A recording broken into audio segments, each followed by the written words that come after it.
Welcome, all you lovely people out there across the world, the internet, and all the unfathomable spaces in between, time, space, the universe, spiraling out of control in a never-ending cascade of madness. This is episode 95 of the Lookout Sir Warhammer 40,000 podcast. My name is Dan, and it's that bit at the beginning of the show where I introduce my good buddy, Phil. How's it going, Philip? It is hot, let's say. It is darn hot.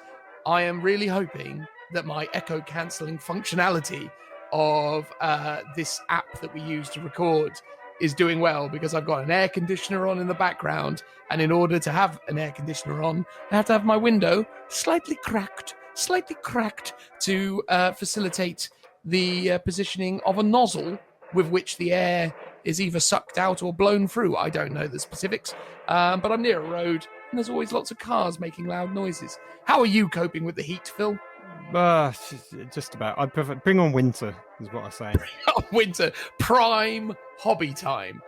Unless it's raining, of course. Exactly. In which case, boo. In my shed, I can just put the heater on, and it's, you've got the treacherous, slippery path to the shed when it's, wet or snowing maybe. But once you're in the shed, crack it on, let it warm up for a bit, and you're good. Here, I can have the door open, which is what I'm doing at the moment. But beyond that, it's just like I'm just covered in what I've heard is the term a Krispy Kreme. It's just a layer of glossy sweat all over. Lovely. You're painting a beautiful picture with your words there, Phil. Everyone's getting Krispy Kreme at the fort of all that. But what isn't Krispy Kreme related is the contents of today's show, which will be... Well, it might be sugary and delightful for some people, but maybe it'll be bitter and sour for people on the receiving end. We're talking about Warzone Charadon, you can take your pick. Book 2, the Book of Fire. I fell into a burning book of fire. Exactly. As it goes. So there's a bunch of things from there. We're going to see how much we actually get through this week. There's a couple of armies of renown. There's a data sheet in there for Be'lakor, and there's some stuff to do with Chaos that's a complete reprint from other books. Yes, which is intriguing. But we'll get into that in a moment, I suppose. I think the way we'll probably approach it is that we'll pick bits of it and read through it, and then maybe we will do the same next week, because neither you or I will be getting the Orc Codex anytime soon. So I guess we'll just have to wait till we get around to talking about that. Well, that's true. I've got to confess, I'm becoming an Orc player, but we're going to talk about that in the end of the show. All right. Well, before we do that, let's get on with the actual show, and we're going to obviously begin with our 5-star review. Peter! Oh, hello, What are Dad. you doing in here, son? Oh, I'm What just... have I told you about wasting your time with these little plastic figurines? It's not a waste of time, I like it. How dare you talk back to me, Peter? It's about time you grew up. I don't want to grow up. Oh, man, maybe there's something on the radio. Yeah, this is nicer. Peter! What's that? That's right, it's me, the ghost of a award-winning TV and radio presenter, Jeremy Beadle. Jeremy Beadle? Yeah, that's right. Wow. Now let me tell you here, Sonny, my dad was always telling me to grow up, and I never did. And look how successful I was. So ignore him, Peter, and keep playing with that little plastic crack. And while you're at it, listen to the Lookout Sir podcast, which right now, it's time for the 5-star review. Wow, thanks, Jeremy. Who are you talking to with that, son? Jeremy Beadle. What? No!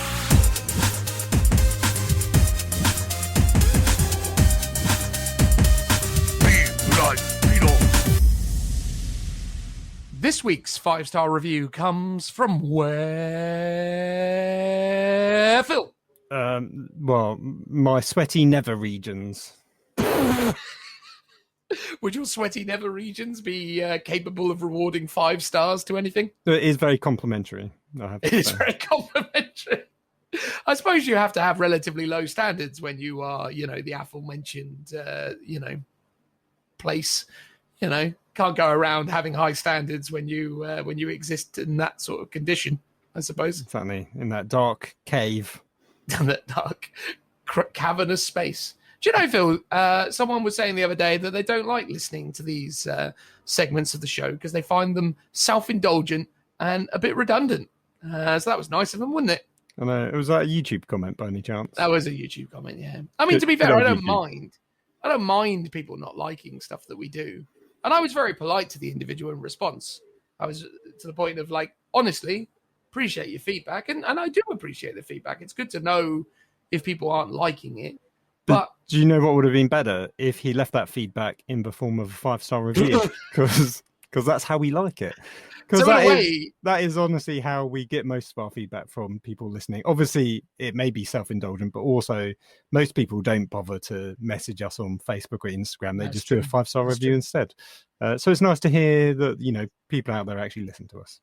Yeah, and I think, people like it, right? Like, I think a good quantity of people like it because I think they enjoy when we read through the reviews that they themselves have submitted. It gives them a nice, I assume, warm sense of, excitement and or accomplishment. And it might make them a little anxious and nervous to hear it, because I know when people talk about the Lookout Sir 40K podcast in other places, I go away and I listen to it gleefully.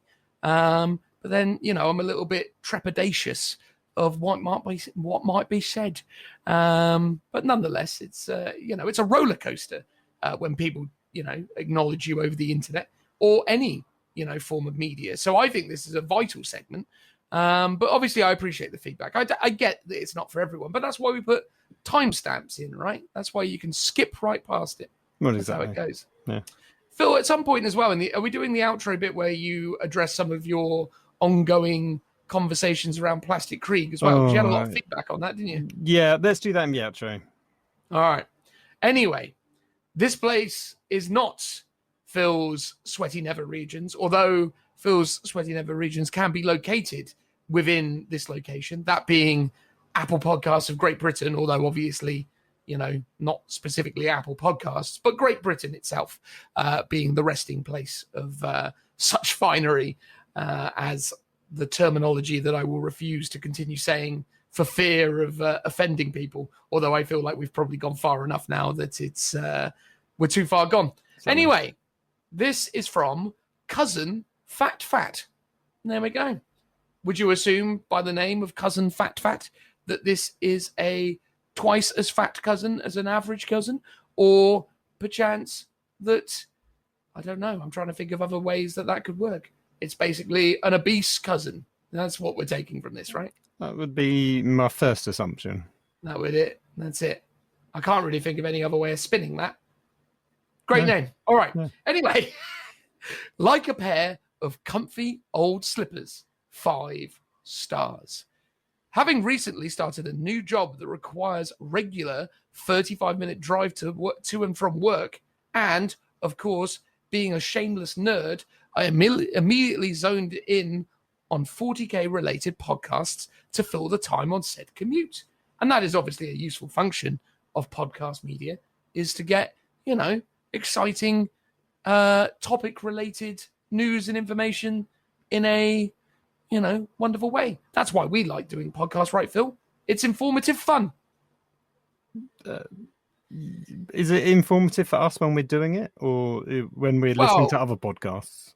When we're listening to other podcasts, but also when we do the podcast, because I doubt we will have maintained the level of knowledge that we have to this point had it not been for the necessity of kind of swatting up on things to talk about them every week. It is like an exam. I'm very knowledgeable for that one day, and then the next day I completely forget.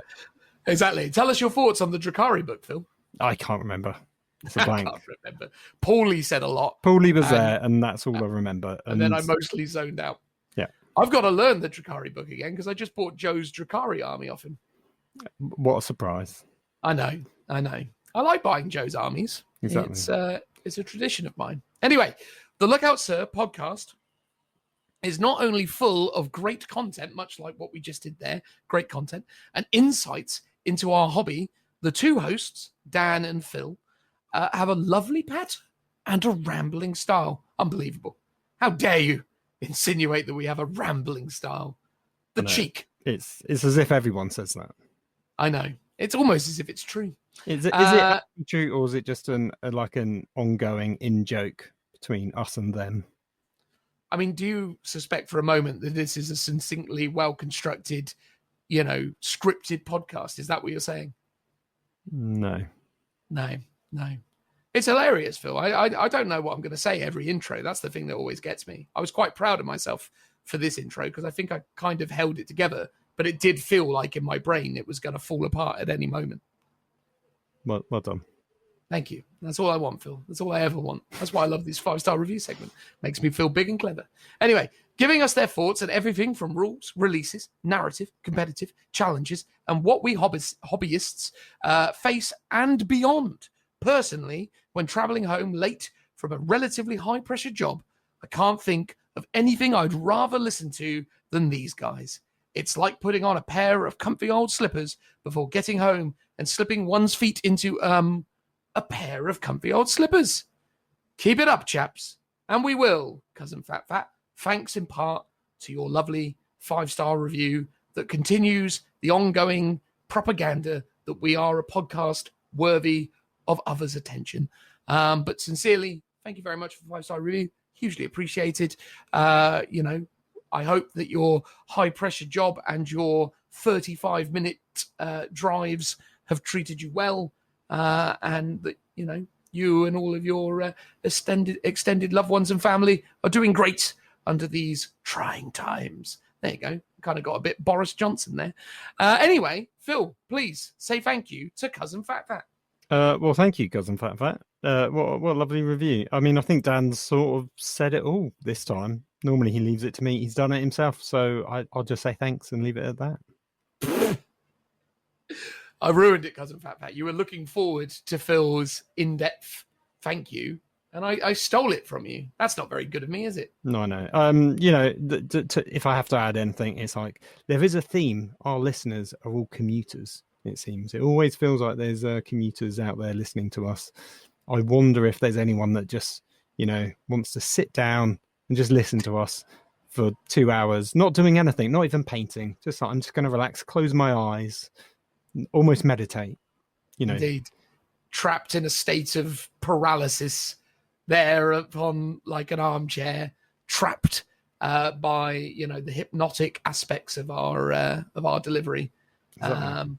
It'd be a wonderful thing. Anyway, there you go. Thank you very much for that. We're going to get on with the show now. We hope you enjoy it. If you would like to leave a 5-star review and eventually be called out and thanked for having done so, you know what to do. Go on to iTunes or Facebook or wherever you can leave 5-star reviews, noting that obviously if you're going to a place that isn't iTunes or Facebook, you will need to make us aware of it because we don't check everywhere all the time. We're not quite that obsessed, although I do check a lot of places quite a lot because I am a little obsessed. In fact, Phil, aren't we supposed to shout out those guys who put us in their top 30? Yes. No. But we haven't prepared that, so we'll do that later. Yes. There's a top 30 on a thing on the internet where you type in like best 40k podcasts. The SEO serves out a top 30 listing that now has Lookout Serve 40k podcast at number 11, insinuating obviously that there are 10 better 40k podcasts out there. How dare they? I know. I'm surprised it's only 10 better. I would have assumed we were much worse, but no, it's honestly, it's a sincere privilege to be in this situation and to, have such a great listenership and to be in a position where, we're considered one of the top 15 podcasts in all of 40k Dum. So yeah, thank you for that. That we couldn't have done it without you, the humble listener. Please continue to, support us and give us 5-star reviews and say nice things because it, fuels us, makes us do more. We might as well shout them out now. I've managed to find what it's called. It is the top 30 Warhammer 40k podcasts. That is literally the name of their website. Is it a website? I thought it was like a buzz thing, buzz something. Well, I presume so. It's a blog.feedspot.com / Warhammer _40k as in 4000 _podcasts. So yeah, it's a bit of a blog feed type website. I have a guy that runs it. I believe he's called Anuj. I think that's it. So why not? thank you very much for adding us to that list. We appreciate it. If people want to check it out and see what other 40k podcasts there are, Don't. Clearly there are 10 that are better than us, and obviously a certain number that I can't count off the top of my head that are worse than us. So you can go check it out. That would be 19, Phil. Yes, well done. Yeah, so just do a Google for top 30 Warhammer 40k podcast. Now, what they should do, and I don't know if they have done this, but they could do a top 30 Warhammer 30k podcast, and really this should be a top 40 Warhammer 40k podcast. That's true. Are there even 30k podcasts out there, though? Ooh, well, there might be in the future if the rumours are to be believed. Oh, yes. The rumours that are in no way backed up by photos that we've all seen. Exactly. No, yes, indeed. Well, there you go. I can't believe that guy on YouTube said this was self-indulgent. Unbelievable. Now let's get on with the show. Transitional noise. Woo! All right. In this ad hoc, bespoke, we don't quite know what we're doing, but we're making up as we go part of the podcast, we're going to start by giving our general thoughts and feelings on Act 2, The Book of Fire, Warzone, Charadon, because there's been a lot of intriguing perspectives, thoughts, feelings on these sorts of books and what they represent for the hobby. And I think, it's understandable where a lot of frustration and weirdness is coming from the community, because ultimately, these books are viewed with, mixed feelings. I think those that are interested in the fluff and interested in the lore and the developing storyline of 40k are being served with some interesting additional narratives. But I think it's fair to say that they don't necessarily go as deep into that as maybe they could do. And then those of us that are interested in rules and systems are finding ourselves in a situation where things are being served out piecemeal. But is that a negative? Is that a positive? How do we feel about the current, Warzone books that are being released and seemingly going to be continued to release? That is what we will start by addressing. So, Phil, elevator pitch. Are you still into them? You really liked Act 1 of the Charadon Warzone stuff, didn't you? I liked the last one. Pretty much read it cover to cover. Took me a while, but I thought it was pretty good. I thought the overall storyline was pretty solid. Great artwork, custom artwork, maps, lots of maps. This one, less maps, but still they've got them in there. Overall, pretty good. I think my criticism of it last time was that it was very expensive. It's like 35 quid. So if you want to buy lots of them, it's going to add up soon enough. Fun fact, I discovered earlier today that the word Charadon goes all the way back to Rogue Trader, where I don't know if it's meant to be the exact same place, but in the original Orcs, the Rogue Trader Orcs, and in what was called the Astronomicon, which was the first chapter approved for first edition 40k, there's a little campaign book in there, campaign supplement, set in the Charadon empire of the Orcs, or the Charadonian empire, which was interesting. And I was trying to see if there was any other references to place that Charadon to this one, and there doesn't actually seem to be. So it just seems like they've done that thing where they've just recycled the word, which you do get from time to time. So I thought it was a fun little tidbit that I discovered today. Thought I'd just mention. No, it's interesting, mate, to be fair. I mean, it is always interesting when you discover how much of Rogue Trader is still around conceptually within 40k. It's interesting how far it's come and how far they've fleshed it out, but it's amazing how much of it they seemingly got right the first time around, as it were, which is always a really intriguing thing. But maybe there's a whole topic in that down the road somewhere where we can talk about that to a great extent. There is indeed. Yeah. Well, there we go. There we go. But overall, I think this book, you'll get your different mileage out of it. In terms of the campaign structure, I think it's a decent length. Like, I do love the Forge World books, but they are so big and in-depth, it takes absolutely ages to read all of it. These are a bit more succinct and a bit more streamlined, and I think it's like a bearable amount in terms of reading. It's 40 odd pages. It's still quite a bit, but it's not 100, 200 pages, which I can't remember off the top of my head what the Forge World ones are like, but there's an awful lot, because I sort of recently finished reading God, my mind's gone blank. It's the one where Space Marines fighting Space Marines. Oh, the Maelstrom stuff. The yes, yeah. Oh god, I've forgotten what it's called. But yeah, the stuff with the Red Scorpions facing off against all the other things in. I can't even remember what that area of space is called. Is it the Maelstrom, or there's something to do with the Maelstrom? No, it is the Maelstrom. Yeah. Yeah, and so it's the whole thing about Badab War. That's it. The Badab War. There it is. Yeah. Good lord, that took me a while to remember, or I didn't even remember it. You told me. Yeah. So it's So I've been reading that, and that is even bigger. I mean, they're both great, but I think this is a comfortable amount. And then probably if you put them both, book 1 and 2, that probably is the equivalent of one Forge World book. Obviously, Badab War was 2 books. That's like twice as big. So campaign wise, I think, and lore wise, I think there's enough to get into. This has some extra campaign rules. The last one had some campaign rules. This one's got some army rules. Last one had some army rules. And then the rest of it is, well, there's Crusade rules added on, and then there's the Chaos Space Marines appendix. So a lot of this book is either going to really annoy and frustrate people, or they might see it as quite a good thing. So the Chaos Space Marine Appendix is effectively a reprint of all the Chaos stuff from Vigilus and I mean, effectively, it just is, right? There's no effective about it. It is a reprint. Yes. So they clarify that it, for all intents and purposes, exactly the same. There is some wording changes where it's to do with an FAQ. So they've updated it to have all the latest FAQs in it. And I think there's a couple of other bits where they say, they talk about where there's been 2 separate effects. We've reformatted it so it has its own bullet points.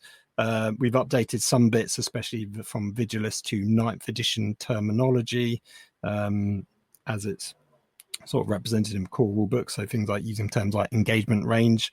And then the last bit, they talk about warlord traits. Uses the warlord keyword instead of just warlord stratagems, and stuff like that. So it's effectively the same thing, marginally updated by a tiny fraction for 9th edition. So I guess if you're a Chaos player, you won't want to if you just after rules, you probably already own those, so you don't really need to buy it. If you want to turn 3 books, actually, hold on, 1, 2, 3 books into 1 book for carrying stuff around, I guess that maybe is a bonus. If you got into the game or didn't own those books, buying this might be useful if you want them, because those books are out of print now. So if you do want these rules, you can't get them.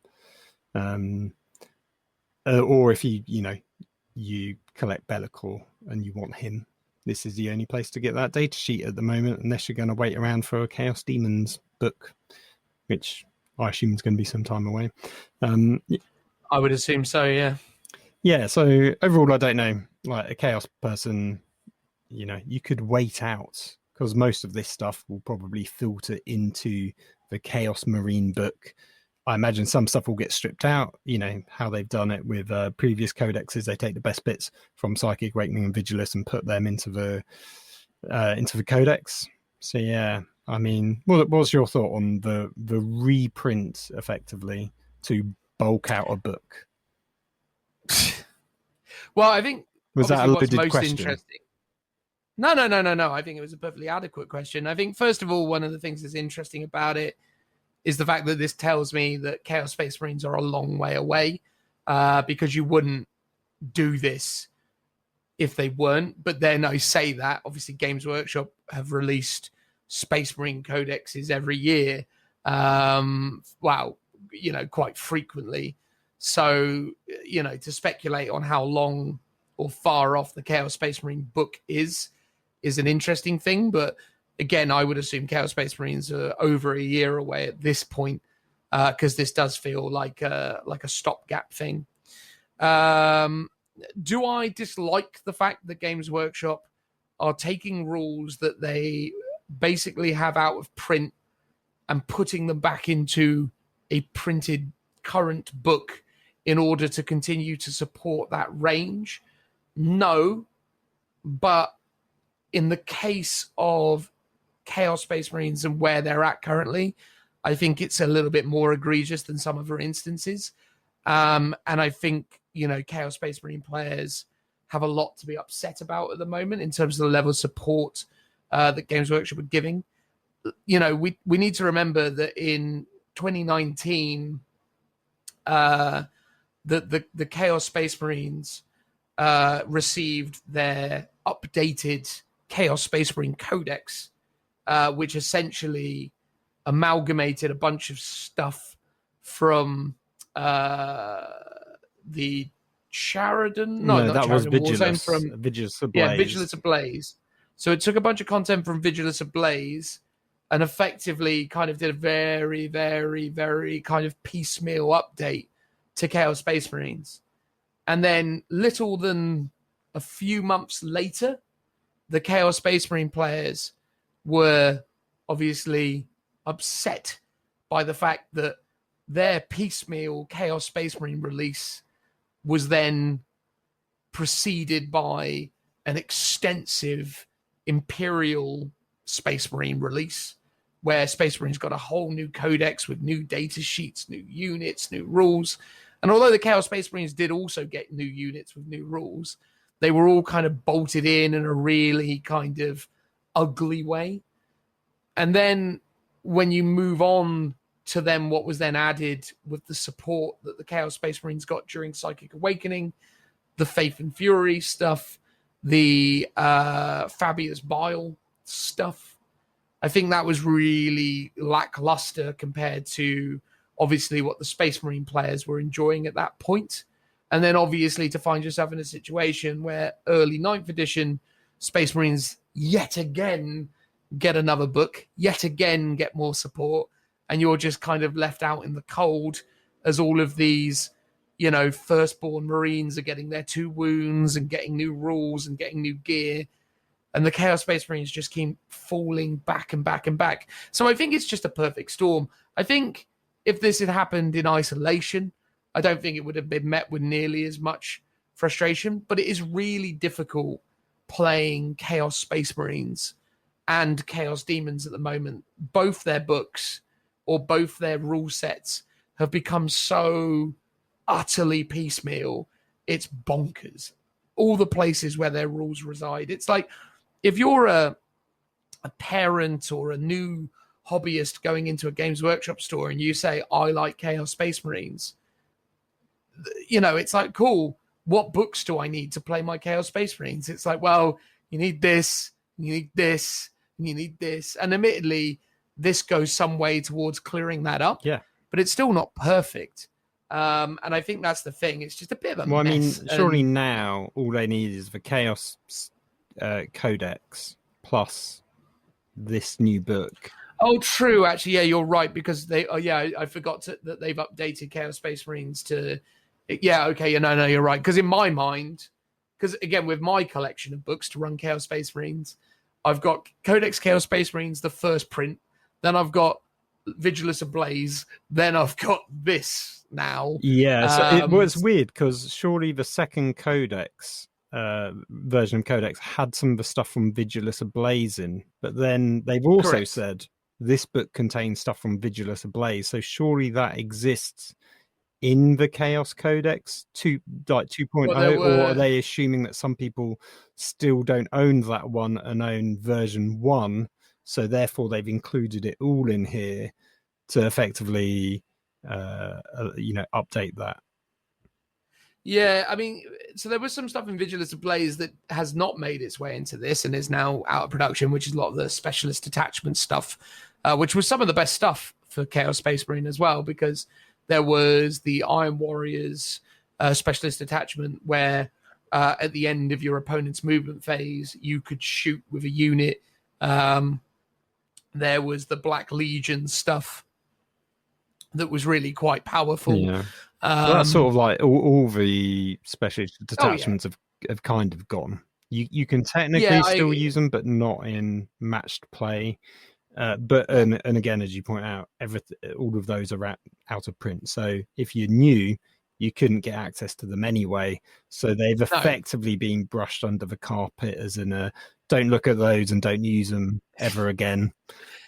But easily the most egregious thing that this has done, right? The most egregious thing is I'm a Chaos Space Marine player. I subscribe to the Warhammer 40,000 app. I do not want to buy this book because I have Faith and Fury. So I have these rules and I'm an app subscriber. So because I'm an app subscriber, I gain access to these rules through Faith and Fury, right? Well, not anymore, because now they've moved it to this book. Oh, have they taken them out of Faith and Fury? Yeah. Oh, Yeah. well. So now if you're a Warhammer app subscriber, as of Friday, you could access all these rules in your app as a subscriber who hasn't bought this book. As of Saturday, you no longer could do that because they have moved these rules behind a paywall, which is 35 quid or whatever this thing is. I can sort of get it because they've gone, those ones, while effectively the same, are now out of date because we have updated them, we've reworded them. Well, the FAQs were always reflected in the app. True, but I presume not the 9th edition wording, or was that? Did they FAQ them to have those wording in? Maybe there's some small semantics in terms of it, but again, I get the impression, and I don't know for sure, and apologies if I'm stoking things unnecessarily, but I get the impression that they just copied it across verbatim. I don't think the app version has been necessarily updated 100% to reflect this version of the writing. I think it still pretty much is the Faith and Fury rules moved across. But again, I could be wrong about that. They could have but even if they did, right? It's like, so as a subscriber, and this is the thing that the app is confusing me about more and more now, is like, what is the continual benefit of subscribing to that app if, as you go along, you are just buying the books that you need? And you know, if you're a Drakari player or a Dark Angels player, and you own, you know, Codex Space Marines, I said Chaos Space Marines there. Oof, slip.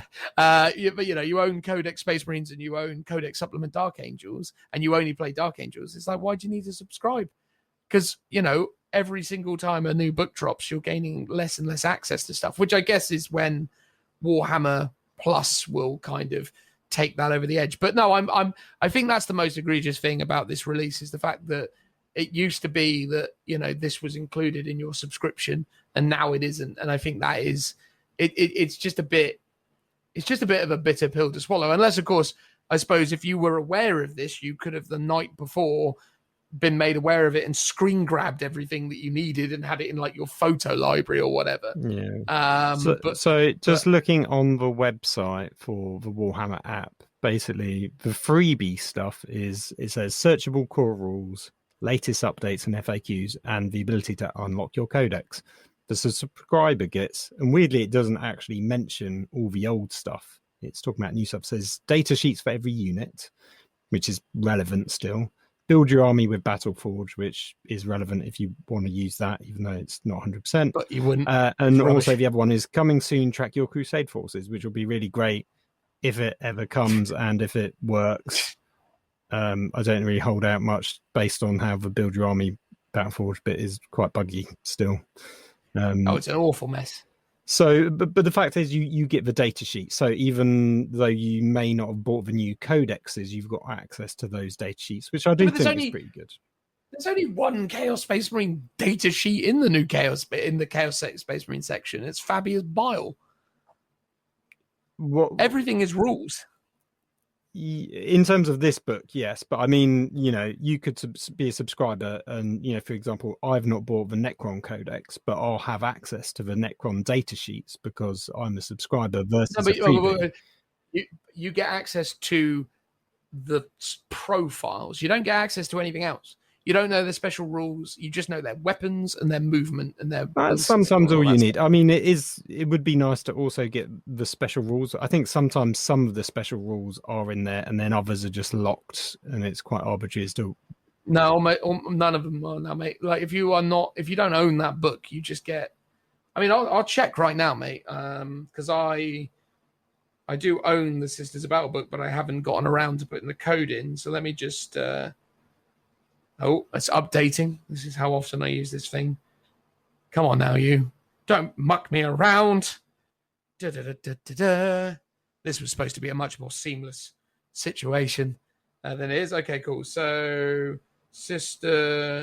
Battle Sister Squad. There you go. So, I get all the weapon profiles. Oh, no, yeah, all right. Oh, no, here we go. Abilities. Axe of Faith, I can't access it. Sacred Rites, I can't access it. And Shield of Faith, I can't access it. So there's a bunch of rules that I'm not allowed to see. Yeah. Because I don't know the book. I mean, on one hand, you could be like, as a subscriber, I should get everything. That is another argument. But the fact that you do get the data sheets and weapon profiles is enough for most people in a general. Or what not does in 40k 9th edition.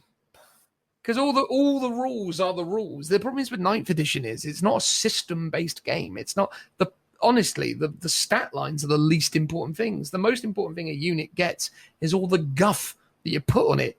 Like it's crazy. Like it's very rare that you need to procrastinate or worry about whether it's ballistic skill 2+ or ballistic skill 3+, or the range is 50 or whatever. Because in modern 40k, everything hits on 2s and 3s because reasons. Well, not everything. Obviously, some stuff hits on 4s and 5s, but nothing worth worrying about. And nothing's ever out of range. So it's like, who cares? It's like, it's only the special rules that matter. And it's ridiculous, really, what that app's becoming. But anyway, look, I didn't want to get into an app rant. I just wanted to get into the point that that's one of the impacts of this book that I think is most egregious. And I felt like it needed to be aired because it is bloody ridiculous. Fair enough. But I think overall, it's for me, it's not bad because I'm just buying it for the lore aspects of it more than anything else. As I said before, I don't really have any of the armies are actually in the book. But I'll still find it an interesting read, nonetheless. Will I go off and keep... no, my original intention was to go and get all these Warzone books just because I want to see the continuing storyline and the narrative of what's happening. But after these two, I don't know about the others. I have to see what's in it and whether that story is of interest to me, I think. Yeah, I hear you. I think for me... Look, Games Workshop has been looking for ways to nickel and dime their consumers for as long as we've been consuming. And the reason why I feel like this is more egregious than any other instance where they've kind of done it before is because of the fact that it's happening at a point in time where they haven't released comprehensive rules for so many armies. And I think, you know, the frustrating thing about this for players is that you're adding a piecemeal rule set on top of a codex rule set that, you know, is not really delivering for all players at this point. So, you know, the fact that you're releasing this and this has extra rules for stuff that already has its rules gets a little bit weird. And look, at the end of the day, I don't dislike these books. I'm perfectly happy with them. I think, you know, at the end of the day, when the Games Workshop studio were being given the opportunity to explore other ideas or come up with really creative army lists, I think, you know, the thing that I remember is that normally these kind of rules were documented in the, you know, the Index Astartes or White Dwarfs, as it were. You know, they would just be like, here's some experimental rules for this Space Marine chapter or this style of gameplay or this thing. And in a way, that's kind of what they're trying to convey with this stuff. But I do understand why people get irate about it. But me personally, I think it's fine. I don't find it that offensive. I just find it a bit misguided. Yeah, I think it's a bit of a weird one in terms of, as you say, it's being released alongside a codex and it has rules for that codex. So this one's, you know, it's got AdMech. The last one had Death Guard. This one's got Sisters in, and all of those codexes are new. And the last one had AdMech as well, though. Don't forget and, that. The only one that's a bit of an outlier is the Knights one. So there was rules for Knights in the last one. But there was also Drakari in the last one. But the Knights one, obviously their codex is nowhere to be seen. Which, you know, maybe there'll be the next one after the maybe one. Who knows? But it's a bit odd. It's a bit odd that they're being released alongside codexes. Would people be more happy with if this book came out in a year's time for those codexes. So it's like, I've had my codex for a year. Oh, I want some new rules for it. Brilliant. It comes along in a year's time. A bit like what they did with Vigilus. Vigilus came pretty much after all the other codexes came out. Same with prior, Psychic Awakening books. They all came out much after as a way of keeping the rules refreshed and updated. Would it have been better if these books actually had rules for codexes that aren't going to be released for a long time, a bit like what they've done with the Chaos, but rather than a reprint of stuff, it's like, here's some new rules. So here's an Armies of Renown for Chaos, and there's a special rule in it which allows you to get 2 wounds or something to boost up the armies that aren't performing well. Because at the moment you've got the problem of the books with the armies with the 9th edition codexes don't need more rules. They're already good. They're already the best top tier armies within the game. What you need to do is actually release rules for the out of date stuff to make them better, either as a stopgap, or you just don't do it at all and you just release the codexes instead, which is what I think most people are sort of aiming for. I mean, for me personally, I would have preferred Games Workshop to have released a campaign book that was just a campaign book, but I understand that they have to put rules into it to drive sales, because they know that if they put rules in here that they're going to drive sales, because the majority of people are buying these books for the rules. Very few people are reading these books for their fluff and their narrative and their campaign systems. Most people just want the extra stuff to make the good stuff even better. And I think that's the thing. It's like, unfortunately, Games Workshop are in this weird place where they have to do this in order to make this kind of stuff shift, but then they're doing it in a kind of self-aware way to sell this stuff to their consumers. And I think this is the problem. It's like it's a very well constructed tool, because Games Workshop essentially are having their cake and eating it too with this. And look, at the end of the day, they're a business, and they're in business to sell us stuff because that is their business. And I get it. And I'm not, begrudging them for that. But I think in a way, what's weird about these books, and again, I don't mind them because I collect loads of different armies and I buy all the books anyway because of this podcast, but also because I'm just a bit of a fanboy and have been for many years. But the point is that it doesn't really satisfy it doesn't satisfy many people, right? It's like very specific criteria, because if you were interested in campaign system, this isn't probably deep enough to be what you're looking for. If you like the rules and all the other stuff, this only caters for 3 different armies or whatever it is, or 4 different armies. So it's just weird. These are weird. Well, but I think narratively they them. make more sense. I think the problem with Vigilus is it literally catered for every army, I believe, except Necrons. Vigilus was but great, I did like it, and it was this is a campaign book. Everyone can get involved, have fun. I think they're trying to be a bit more narrative led, where it's like, that's not really realistic that every army's fighting over like one planet or even in one system. So let's just focus the story down to a couple of different factions. Let's just deal with them. If you're one of those factions, brilliant, you'll be buying this book. If you're not, that's fine. You'll get yours eventually.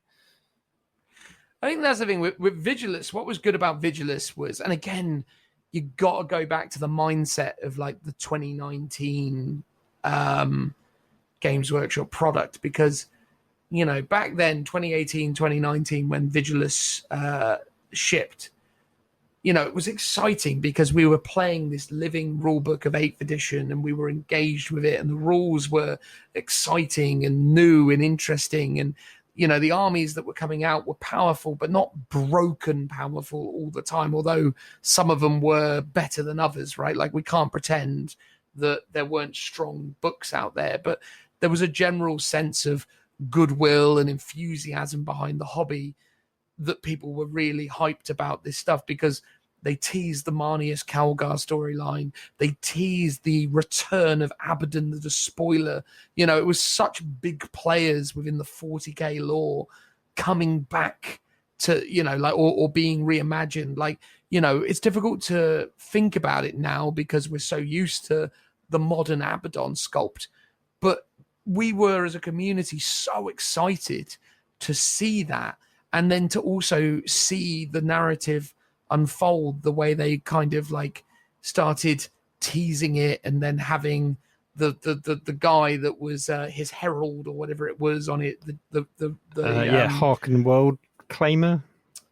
And just like, it was, again, we were all, and you know, people talking about how Marnius Calga is going to be a dreadnought and all this other stuff that was going on, and just lots of excitement around that release. And whether it was indicative of how we felt as a community at that point in time with the way that the game was growing and the enthusiasm we felt for it, or maybe it's just, you know, I was, you know, not everyone felt that way, but I certainly did. And I don't know, it's just weird. It felt like Vigilus was capitalizing on a moment in time where people were, and it just delivered, right? It just gave us loads of stuff to be excited about. But these books and the Psychic Awakening, they're just flat. This is Urban Conquest, which was an 8th edition supplement that hardly anyone will remember, but it had a bunch of like tokens and things. It came with a binder and loads of cards. Urban Conquest. That was like a box release, wasn't it? Because you got the objective markers and stuff in there. Yeah, and it had a specific rule set as well. It came with rules. Oh yeah, and like a folder thing for doing your campaigns and taking over a hive or a city or something. And loads of little like bits of. I bought it, but maybe we'd sort of retro play it in a weird ninth way. We'll retro play Urban Conquest, but yeah, that's the thing though. You need this if you want the best Skitarii army. And that's really all it comes down to. And then obviously people are annoyed because they just feel like these rules should just be in the AdMech book. And to a certain extent, I agree with them, but they're not. They're in this. So you either buy it or you don't. But yeah, I don't know. I mean, they're fine. It sounds like I'm really anti this book. I'm not. I don't hate it. It's just I just don't. It's weird. It's difficult to defend. It's like, I don't hate it, but I don't know. I don't like it either. I'm just indifferent to it. Yeah, it's probably, if you was to give it a rating, it's probably like a 5 or 6 out of 10. It's like, it's not a it's middle of the road.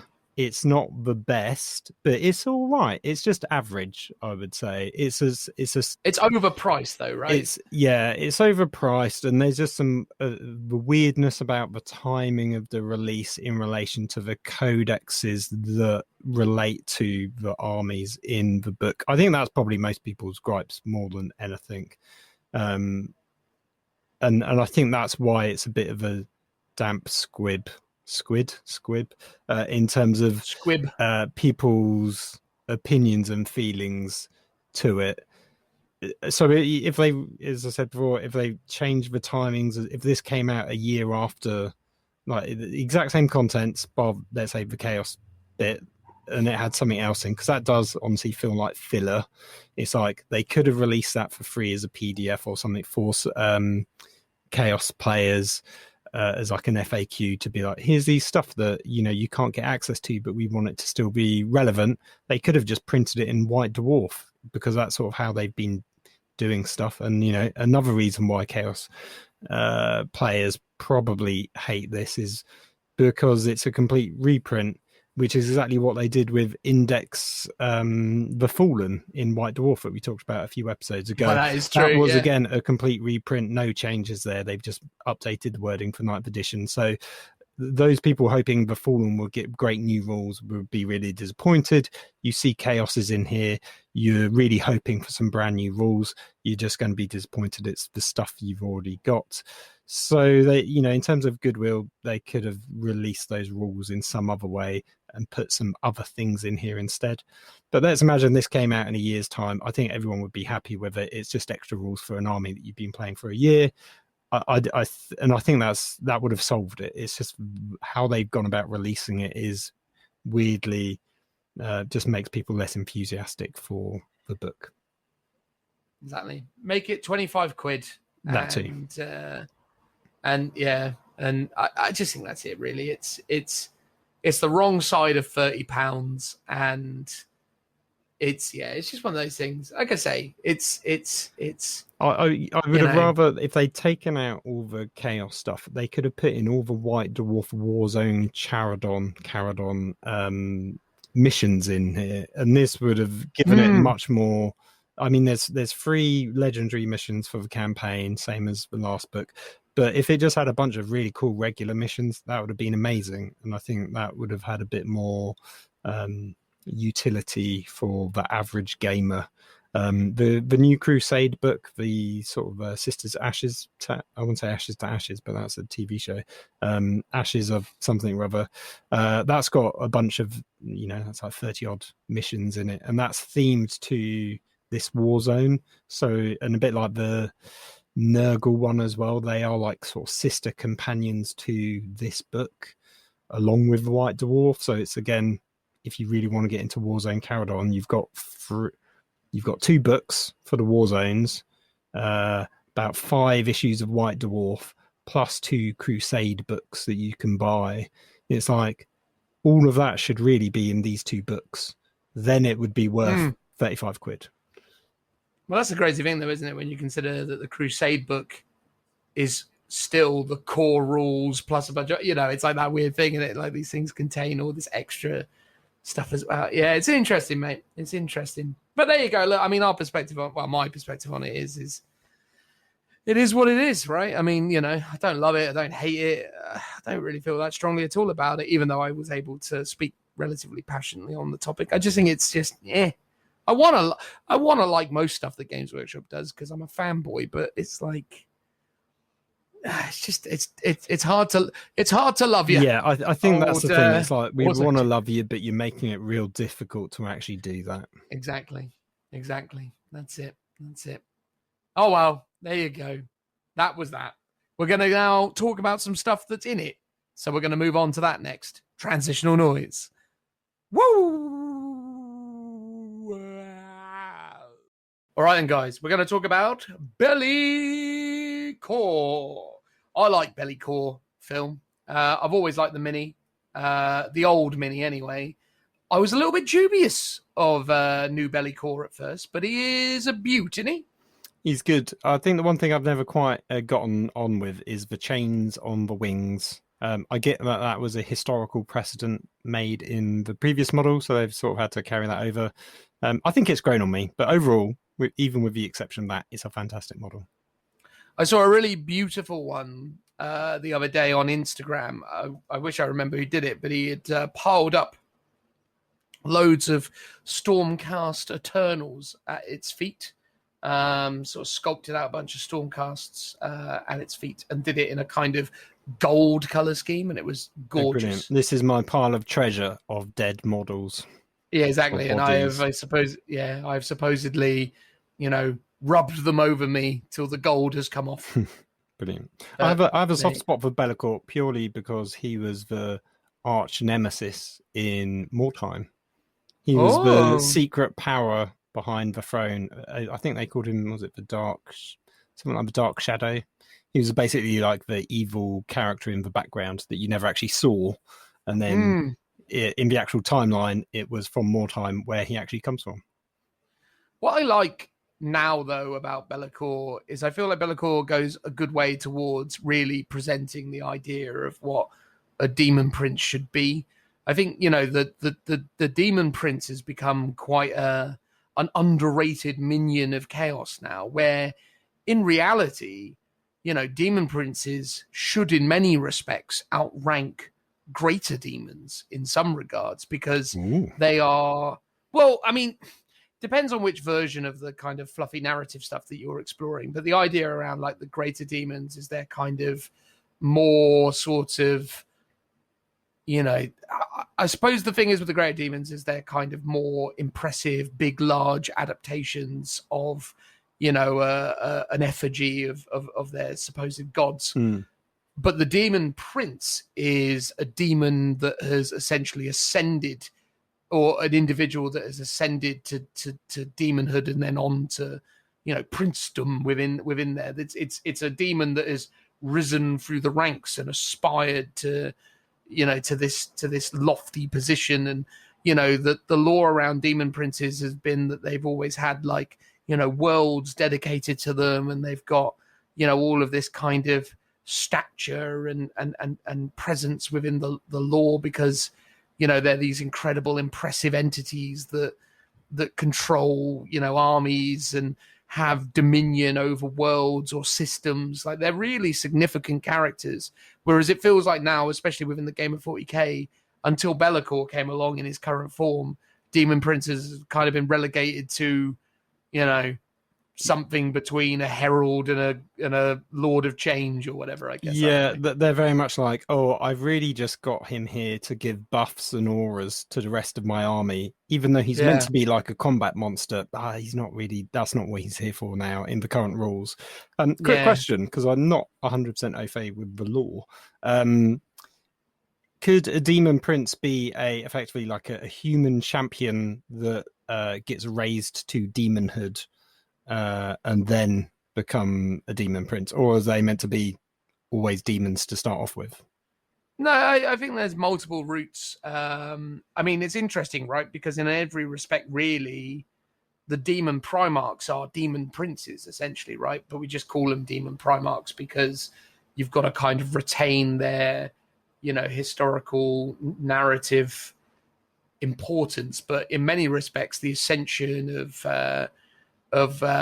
you know, all the various primarchs that have become demon princes is in a way a reward for their devotion to chaos, for the effects that they had or the impact they had during the Horus Heresy. And I think, you know, in many ways that's very similar to at least, you know, historically what the ascension of many demon princes is like. So yeah, I think it varies. I mean, Be'lakor is one of those ones now where it's kind of stoked in the usual kind of mystery elements that make up 40k. I mean, one of the things I used to really love, by the way, though, about the demons, and although it's still technically true to this day, I still used to like the idea that demons existed in this weird kind of like temporal sort of realm, or this kind of weird kind of third timeline. So they sort of sat outside of all systems. So all demon princes, all demons were the same in all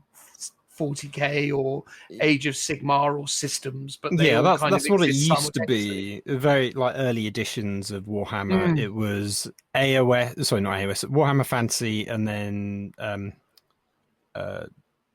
Rogue Trader / 40k. Especially in those editions, it was all meant to be not necessarily in the same universe, but because chaos transcended that, even like, you know, multiverses and stuff, the chaos was the consistent element between the two because it's ever present everywhere. And you could argue that still is the sort of potential link between them, but I don't think they go down that kind of very explicit route anymore. It's like, yes, you have Be'lakor in AOS and you have Be'lakor in 40k, but I think they just have broken that link to be like, they've got the same sort of story, but they're not really meant to be the exact same character and person or thing. Because it kind of comes across as a bit silly to an extent nowadays. I don't know if it does. I used to like when people used to be obsessed with the idea that Warhammer Fantasy was set in a world within the warp. Yes, well, I used to love that. What was cool, because you could obviously you could like ascend to demonhood as your chaos champions in Warhammer Fantasy Battle, and in the old Realm of Chaos books, you could actually end up with sci-fi guns and weapons on them in your Warhammer Fantasy games, which is quite mad, but also like kind of cool at the same time. Yeah, they used to be a lot braver with that stuff. Do you remember for a time, and I don't know if it's still relevant, but you used to be able to use the Soul Grinder in fantasy? Yes, yeah, which is a really weird one because it is so super 40k. And that was even like into, I can't remember what edition it was, but even more recent. All the way. Yeah. All the way. It literally, I think they even still technically had Age of Sigmar rules for it, early doors. Oh, wow. I wouldn't be surprised. Because early doors, they basically everything came up had with rules from the old game. Anything that was a fantasy thing got Age of Sigmar rules, even if it was ridiculous stuff like you automatically win if you twizzle your mustache or whatever it was, early Age of Sigmar. Yes, they were quite fun. You know what? Actually, that might be a funny thing to revisit. remember what Age of Sigmar was when it first came out. Like all the stupid rules. I do seem to remember it was Nagash had a special rule where it was, I'm going to do an ability. I'm going to put a coin behind my back. You've got to guess which hand it is in. And if you guess incorrectly, you're dead. Like your character, even if it's got 100 wounds, not that there are, it's just dead outright. It was like a Sands of Time ability or something where it could just instantly kill anything in the game on a guess. I mean, don't get me wrong. Like, there's lots of interesting, fun elements to that. But yeah, we are lucky that they didn't go too far down that route. We are fortunate that we are in the mess we're in right now, because it could have been worse. Could have been the mustache twiddling, coin flipping game that it might. 40k. You mean it could have led the other way? No. Anyway, look, Be'lakor, he is a demon prince. So basically, he's pretty impressive, and the miniature, if you've not seen it, is stunning. I mean, again, we have already addressed that point, but the thing that always astounds me every time I see that kit, still now, is the scale of it. It is gigantic. It is a huge hulking monstrosity. There is, it's weird. I thought Be'lakor had rules in Horus Heresy, but I can't imagine you using that Be'lakor model in Horus Heresy. That can't be Horus Heresy friendly anymore. Yeah, do you know what? Because obviously only in the later parts of the Horus Heresy do the demons start turning up. And I've got no idea how Be'lakor fits in with that narrative. Like if he's meant to have always been around, or if he comes into existence at some point between the two. Yeah, I'm not sure. Anyway, we won't worry about that because we're going to talk about his 40k rules. So Be'lakor, movement 12, weapon skill 2+, ballistic skill 2+, strength 8. Noting that the strength of Be'lakor decreases as he loses wounds, as does his movement. So he goes from movement 12 on his highest bracket to movement 6 on his lowest bracket, with 8 being the intermediary amount. And then strength 8, 7, 6 as he is reduced in wounds. He has toughness 7. He has 16 wounds, 6 attacks, 5 attacks, 4 attacks, depending on how many wounds he has. And leadership 9 with a 6+ save. Not a very good save, you would say, right, Phil? No, but that's archetypal for demons. Indeed. As long as Be'lakor doesn't come up against another Be'lakor, he's doing fine. Yes. And we'll get to that in a second, because why don't you tell us about the Blade of Shadows, Phil? Blade of Shadows has 2 profiles. You pick one when you're going to make your attack. And I do assume you can split that. So obviously you've got 6 stat you can do. I'm going to do 3 with Sweeping Strike. I'm going to do 3 with the Piercing Strike. And you can split it out because it says each time an attack is made with this weapon, and you've got multiple attacks. So it seems to make sense. So they're both I'd agree with that. They're both melee options. The first one, Sweeping Strike. This is the one that does like lots more hits against your lesser targets. Strength user, so that's strength 8, still pretty good. AP -3, damage 1, but each time you make an attack you get to roll 2 hit rolls instead of 1. So instead of doing 6 you can do up to 12. Pretty good. Anything that goes above 10, crazy. I have to be honest, I was surprised that they didn't go with damage 2 for that profile. Yeah, just in terms of like Space Marines and stuff. But do you know what? I think they do need to encourage. I don't think 2 damage should just be the norm. I think 2 damage should be pretty special. So I like the fact that stuff is damage 1, considering he's such a big boy in terms of the universe. Then I could maybe understand, like, give him a really good weapon, like, regardless. I mean, he does have a really good weapon. It's just one of those things that it's sort of strange when you've got a model of this stature, this scale, and even when he's doing his sweeping attacks that, here's the thing. I mean, again, maybe I'm being overly critical of this particular verdict because I think the second part of this weapon is so strong that it by far and away makes up for this anyway, and maybe that's where the balance comes in. So actually thinking about it, why don't you just tell us about the second bit rather than me griping about the I bit mean, that most people won't use? Well, that's true. I mean, let's assume you were going to go up against Primaris Marines, even using that one, you get 12 attacks. You can potentially kill 6 Primaris Marines, which is still a pretty you'd have to be healthy chunk. Yeah. I mean, admittedly, you hit on 2s and you're winning on 2s, and you're going to be... Oh, they get 6-up saves, so it's unlikely that you're going to kill... you might kill 6. 5, though. But okay, anyway, piercing strike, so the stabby version. Again, melee weapon, strength +4, so that is 12. AP -4, damage D3 +3. Whew.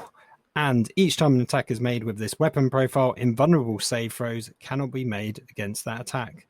And the fact is, it's minimum 4 damage because it's D3 +3. You're going to murder pretty much anything with those 6 attacks. Especially when invulnerable saves cannot be taken against it. You've got a squad of custodies? No, you don't. No, you don't. Not no more as you do. No. I looked at them. They're gone. They're gone. I've had enough of them. Get out of here with your custodies. Stabby, stab. Yeah, so things that do rely on invuln saves, like your storm shields and stuff, are going to have a real bad day coming up against this guy. I mean, it's super strong. And the fact that he can just kind of run in and dish out those 6 attacks, hitting on 2s, wounding a good amount of stuff on 2s, but obviously even like toughness 8, toughness 9 things he's wounding on 3s. Well, toughness 7 and up he's wounding on 3s, and then obviously that is right. Yeah, but so freeze is like the lowest to be wounding anything on, basically. Yeah, which is strong, right? And I think that's it. I just think it's a great weapon. I mean, if there was any way that you could give him extra attacks, I think that would be a bit crazy. Well, here's the thing. It's like, obviously, there's the Disciples of Be'lakor, which is the armies of renown, but also, I guess, this will have synergy with the Chaos Demon book whenever that comes out, and whatever stratagems... Well, it does presently, right? Because he does get to use Chaos. He is a Chaos Demon, so he should... Yes. And he's got every mark of chaos. Yeah, so it has a designer's note that says it replaces the Be'lakor datasheet found in the 2018 edition of Chaos Demons. And yeah, it got a bunch of keywords. Chaos Khorne, Tzeentch, Nurgle, Slaanesh, Demon, Monster Character, Psyker, Fly, Demon Prince, and obviously Be'lakor. So yeah, it'll be interesting to see what synergies he can do in the existing book, but also potentially what he can do in, whenever that codex comes out, and there'll be a whole new bunch of stratagems as well. So there's sort of life in the old dog yet, even though he's already really good. Also, one thing we haven't really noticed is, or talked about, is this model's been out for quite some time. So this is a bit of a belated set of rules. So I bet there's a lot of people that are just absolutely desperate to get hold of him. Oh, 100%. It is bizarre, the time between this being the model being released and these rules coming out. Obviously, the Age of Sigmar version of him, because he came out as one of the gods or whatever for Age of Sigmar, right? One of the main players in whatever the world-ending event was of Age of Sigmar 2 that I forget the name of now. But anyway, all that stuff. Fun. Abilities, he has Immortal Vigor, which is basically that he has a 4+ invulnerable save, and each time range attacks are made against his model, subtract 1 from that attack's wound roll. That's so if he's toughness 7, so if you're shooting him with a melter gun, you're going to be wounding him on 4s. If you're shooting him with a las cannon, you're going to be wounding him on 4s. If you're shooting him with bolt guns, you're going to be wounding him on 6s.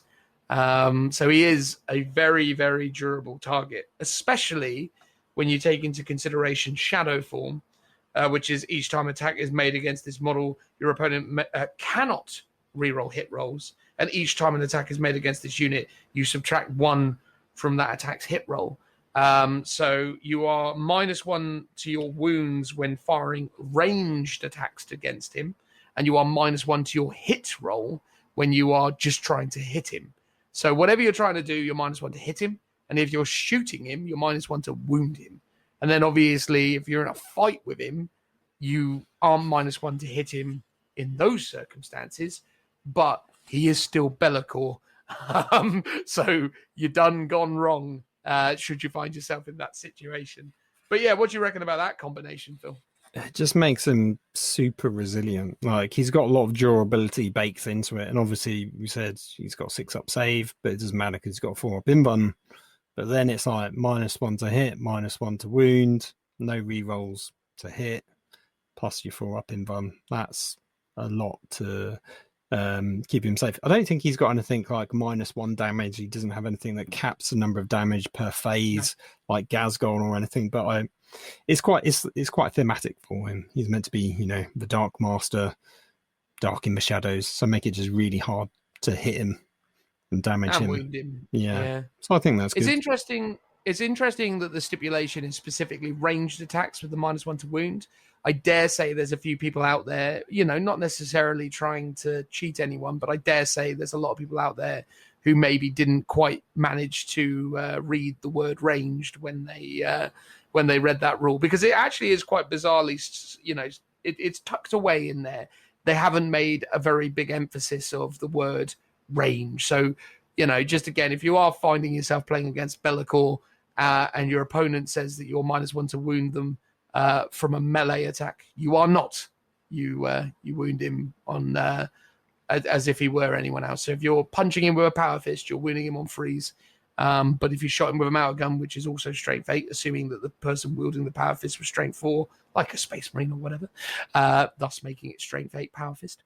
If you're shooting with a melee gun, it's -1. But if you're punching him with a power fist at strength 8, it's not. Yeah, it's a bit odd because you almost would have thought that it's -1 to hit from ranged, and then wounding is ranged and combat. It's odd that it's... No, it's the other way around. It's -1 to hit ranged and combat. It's -1 to wound range. Yes. No, that's what I mean. It's like, it's only -1 to wound when it's ranged. Correct. Oh, okay. Yeah, but I mean, I would have thought it would just be, if you're going to have a stipulation on one of them, it should be to hit. Because if you're in combat with it, it should be easier to hit it than to wound it, you would have thought. Yeah, I guess it's because he's all shadowy and all the rest of it. But it is weird, isn't it? It's like, and again, it's one of those fantastic examples of modern Games Workshop rules, which is you have 2 rules which inflict minuses, but they've, in their infinite wisdom, decided to write it in such a way that in one instance it applies to this and this, but in the other it only applies to this. And it's just a very...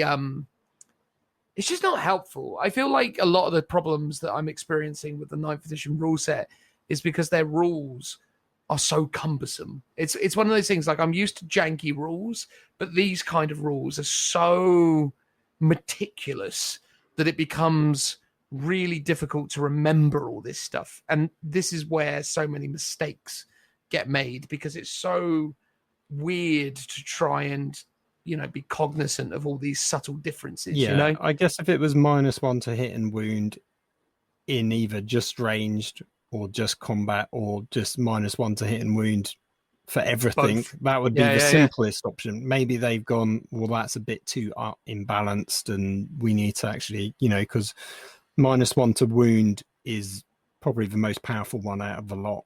So to limit it just to ranged makes sense in terms of a balancing mechanic, so he's easier to kill in combat. But yeah, then you get this weird stipulation where you've got different minuses that only affect it at different times, so it's just not consistent. I mean, but that's fine. And the fact you can't reroll to hit it is pretty big as well. I don't know if that extends to command rerolls. Like, command rerolls are a bit of a weird interaction. Because no, that's still a reroll though, so it's it would still count. Yeah, I would assume so. But typically, I would say if you're going to spend the 1 CP, I don't know. The way I would normally feel like you should rule it is, if you're going to pay the resource to do it, then it's fair enough. But in the case of like auras and things, I feel like that's when it should not work or work, as it were. The rules should work, but yeah, anyway. You're adding extra layers of complexity. But that's what the game is these days. It's a whole heap of nonsense, isn't it? But there we go. I do love it, though. It's just a wonderful time.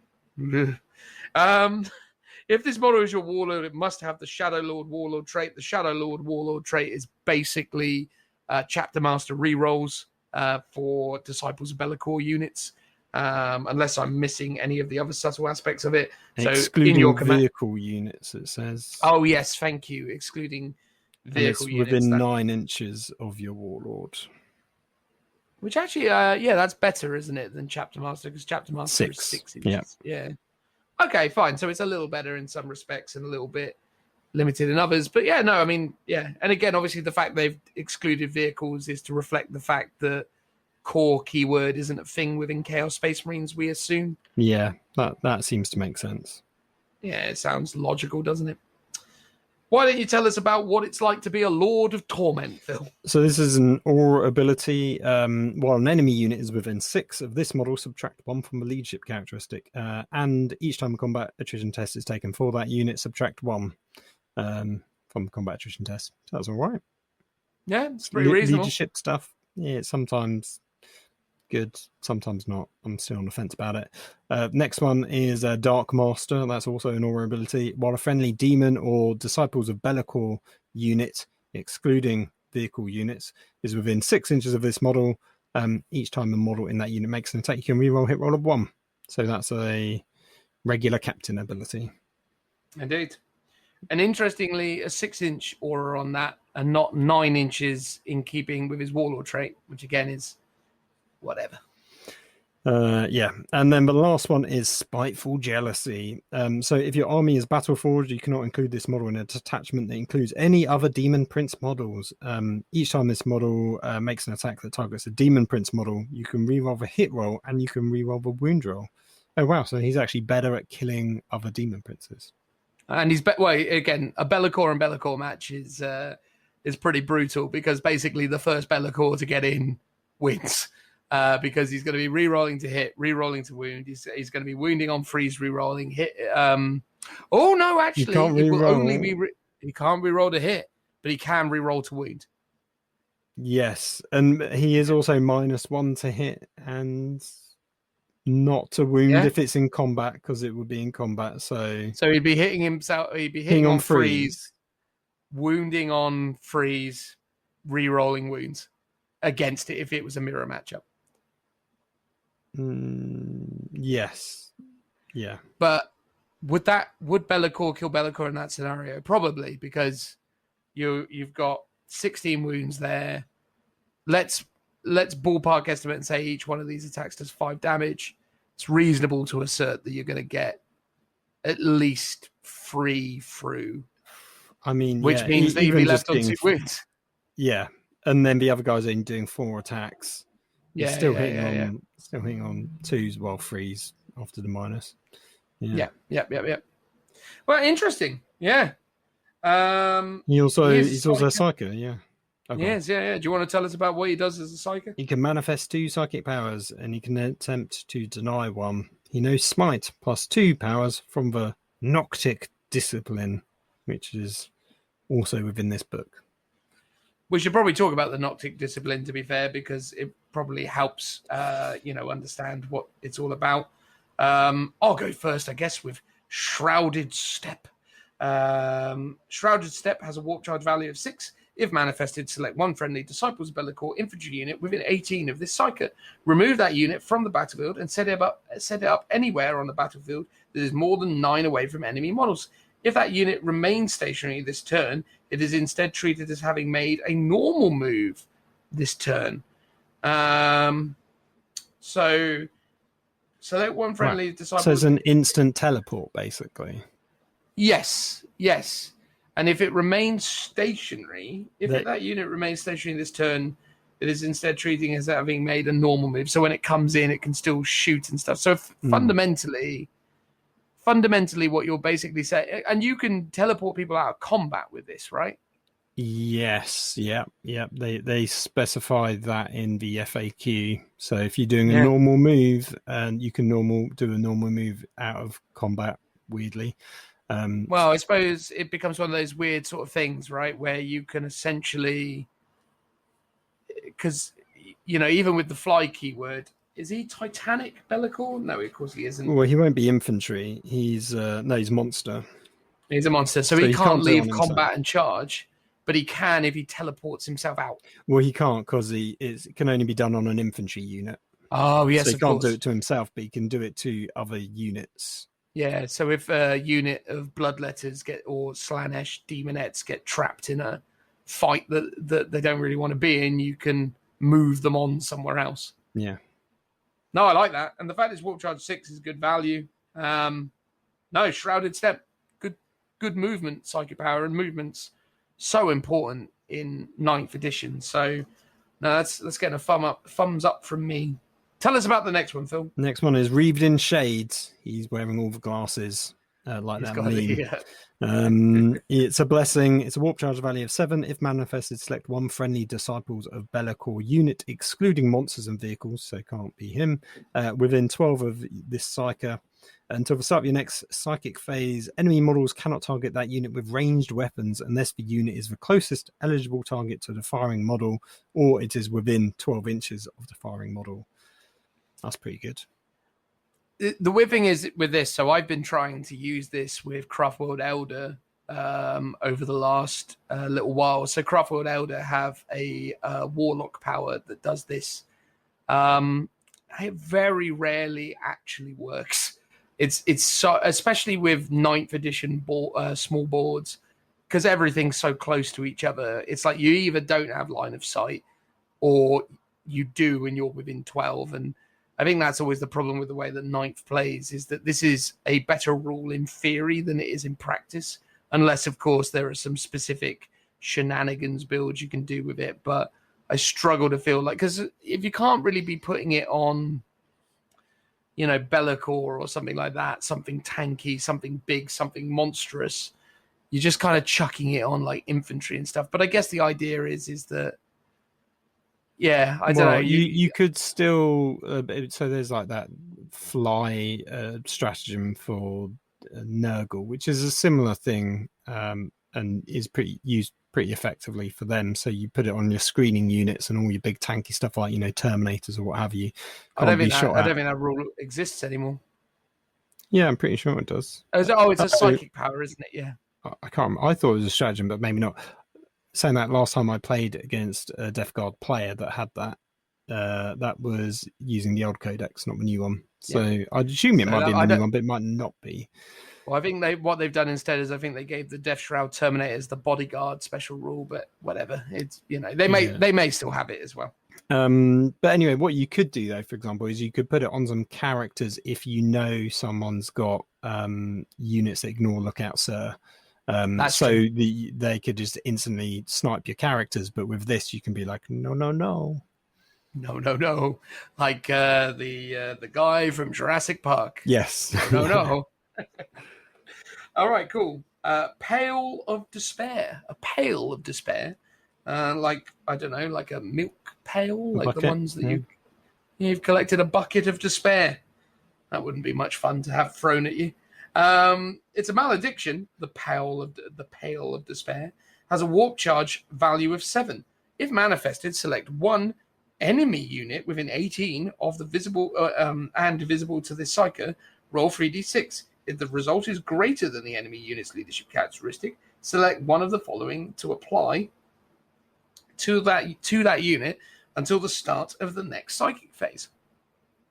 Fine. So I can see a unit, I rolled a 7 or more, and I go, you are within 18 inches, your leadership is 7, I've rolled 3d6 and I've got a 9, now one of these things is happening to you. If that unit has an aura ability, select one of those abilities until the start of your next psychic phase. That unit loses that ability. It's pretty big. It's pretty good. Until the start of your next psychic phase, that unit cannot perform actions. If that unit is currently performing an action, it immediately fails. That's big. And until the start of the next psychic phase, in the fight phase, that unit is not eligible to fight that phase until after all eligible units from your army have done so. That is also big. That is a good power. That's the bucket of despair is it lives up to its name. Yeah, that's pretty much like an auto pick, I think, out of the ones we've seen so far. Oh yeah, so far I'm going Shroud Step and Pale of Despair. But what about Void Slivers? Void Slivers. It's a Witchfire, warp charge value of 5, quite weak.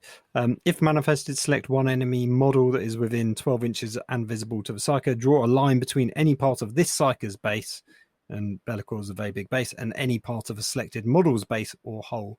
The selected model's unit suffers 1 mortal wound. If that unit contains 11 or more models, it suffers D3 mortal wounds instead. I'm just trying to see. Yep, there's 2 things, so they both take effect. Plus, every other enemy unit that this line passes over or through suffers 1 mortal wound. If they contain 11 or more, they suffer D3 mortal wounds instead. I mean, that's not bad, but it's only 12-inch range, so it's like, how many units are you really going to affect? Probably 1 other unit. So you're doing either a minimum, well, let's say 2 mortal wounds, so 2 different units in total, so 1 each. And if they're very big units, because maybe they're Skitarii, you're doing D3 mortal wounds on each one. It's all right. I mean, I don't see why it's warp charge value 5. Yeah, like, I mean, it's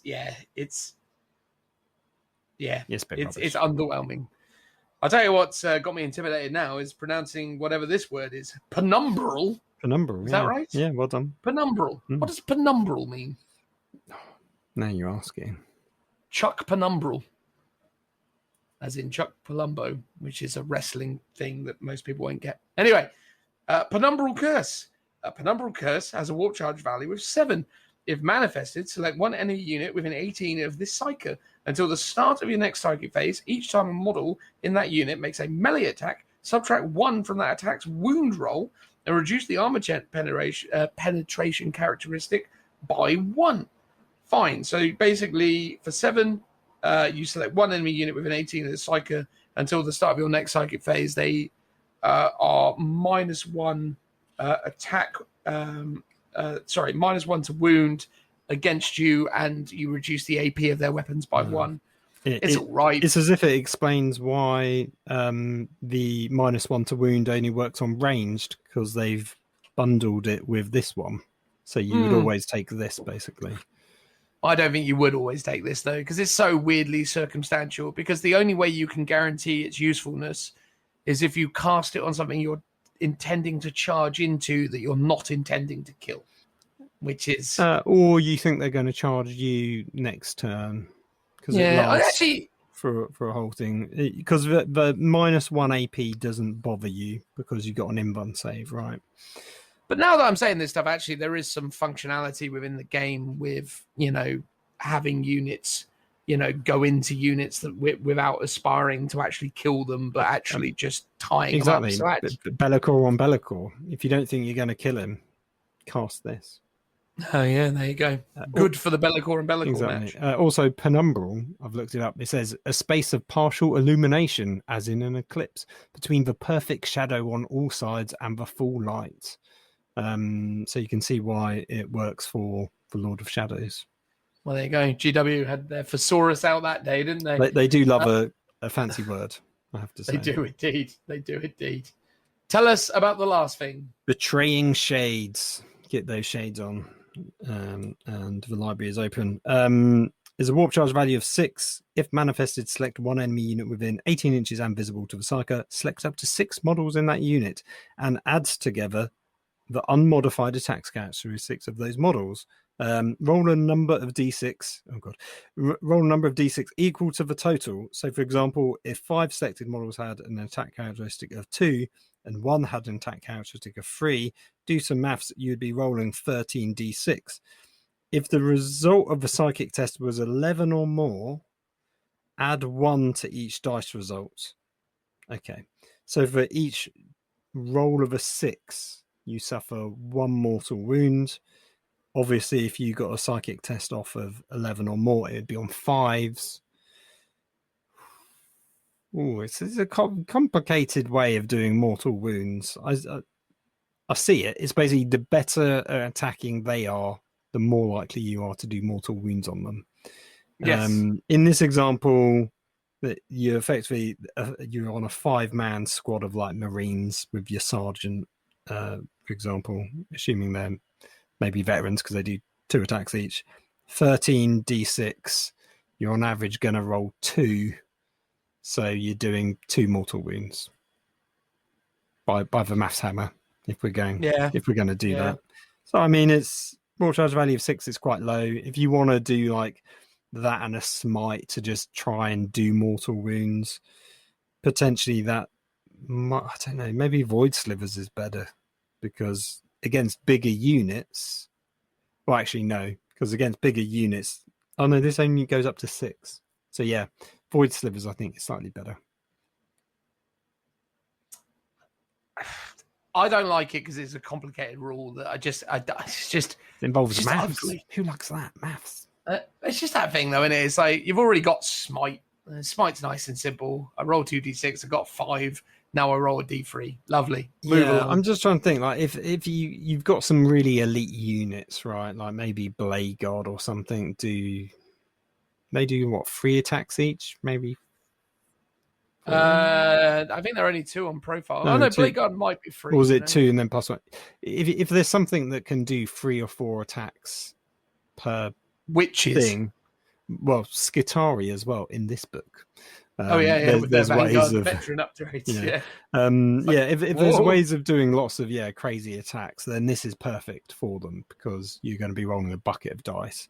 But that is quite a niche, I think, within 40k stuff that does a high volume of attacks in a unit. It's less so, right? I mean, it's coming around more. So I suppose because again, a unit of 20 witches are going to hate this, right? Because it's only up to it only goes up to select 6 models, so it's capped. Oh, okay. Then nah.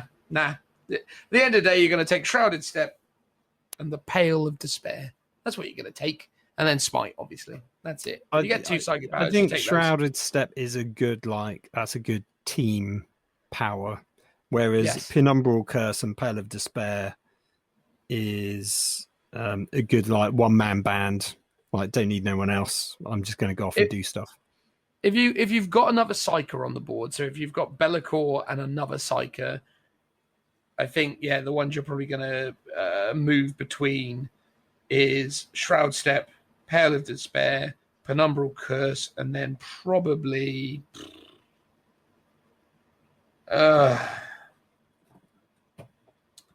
you might be tempted to take Wraithed in Shades because or Reaved in Shades, sorry. Just because it might have some functionality in some games, but if you've got a really fragile unit, I think that's a good one to take. So if you've got a couple of Psychers, fair enough. But interesting. It's got a couple good standout powers. Nothing to get too excited about, but I actually do think that the Pale of Despair is a very strong psychic power. So credit where credit's due. That's interesting. Be'lakor comes. Quick question though. So obviously he can generate those 2, and they come from the Noctic discipline. The Noctic discipline actually sits within the Disciples of Be'lakor. And the rules for Noctic discipline say if every unit in your army has the Disciples of Be'lakor keyword, you can generate psychic powers of any Disciples of Be'lakor psychic unit from your army. From the Noctic discipline using the table below. So, could you actually take Be'lakor in an army that isn't Disciples of Be'lakor and get the Noctic discipline? I assume so. Yes, but so that wording is specifically for when you have a Psyker that doesn't state in its data sheet that it can gain those psychic powers. It's just odd that it sort of sits within there, but for everyone else to get it, you need to take that. But it also states it in the Disciples of Be'lakor Army of Renown rules that I guess we're just going to go over now. But Be'lakor is 360 points. I think he's pretty good value for 360 points. Don't think he's extraordinarily awesome, if I'm honest with you, but I think he's good. And I think the model is great. So I think there's lots of reasons why you should be considering taking Be'lakor. And I also quite like the Disciples of Be'lakor as an army of renown. And I guess we'll get into that now, but I think it's quite an interesting army of renown, all things considered. So yeah, do you want to just get straight into the Disciples of Be'lakor? Yeah, let's do it. So it pleases the Dark Master to be worshipped as a demonic deity and to have his devotees fight and die on his behalf. So there we go. The restrictions of a Disciples of Be'lakor army of renown are as follows. Phil, do you want to take it from the top? So your warlords have got to be Be'lakor. Cannot include any named characters or demon prince models either. Yeah, so everything in your army has to be to do this. I think everything has to be a Disciples of Be'lakor, but yeah, you can't then squeeze in, Mortarion or Magnus in some kind of tricksy ways. It's very much Be'lakor or bust in terms of your named characters. So if you're looking at combos with other demon princes, maybe you wouldn't be considering the disciple of not demon princes, demon primarchs and things. You might not be considering the Disciples of Be'lakor. Well, I think even just Be'lakor alone, because he can't have any other demon princes in his detachment, suddenly makes taking an army of demon princes quite problematic. Yes. Yeah, I think originally our good friend Phil from Rapid Fire Wargaming picked Be'lakor up because he's got loads of demon princes of Slaanesh. And then I can't remember if he sold it or not after he painted it, but I think once this rule came out, it's quite clear he's going to find it difficult to fit him in with his army. Well, no, because he hasn't got loads of demon princes. He's got loads of greater demons. Yeah, no, good point. So greater demons are fair game. It's just named characters and demon princes. So you can't have Scarbrand, but you can have a greater demon of Khorne. Well, so, but then not in the Disciples of Be'lakor, because the next rule is your army cannot include any of the following. So Bloodthirsters, Lord of Change, Great and Clean One, Keeper of Secrets, Demon Engine, World Eaters, Thousand Sons, Death Guard, Emperor's Children, Chaos Knights, Titanicus Traitoris, so that's Titans, Khorne Berserkers, Rubric Marines, Plague Marines, or Noise Marines. You can now take a breath. You did it all. Yes, quite a lot of stipulations. You also cannot include more, all the best stuff, basically. Yes, yeah, all the fun stuff, but it makes sense for a theme.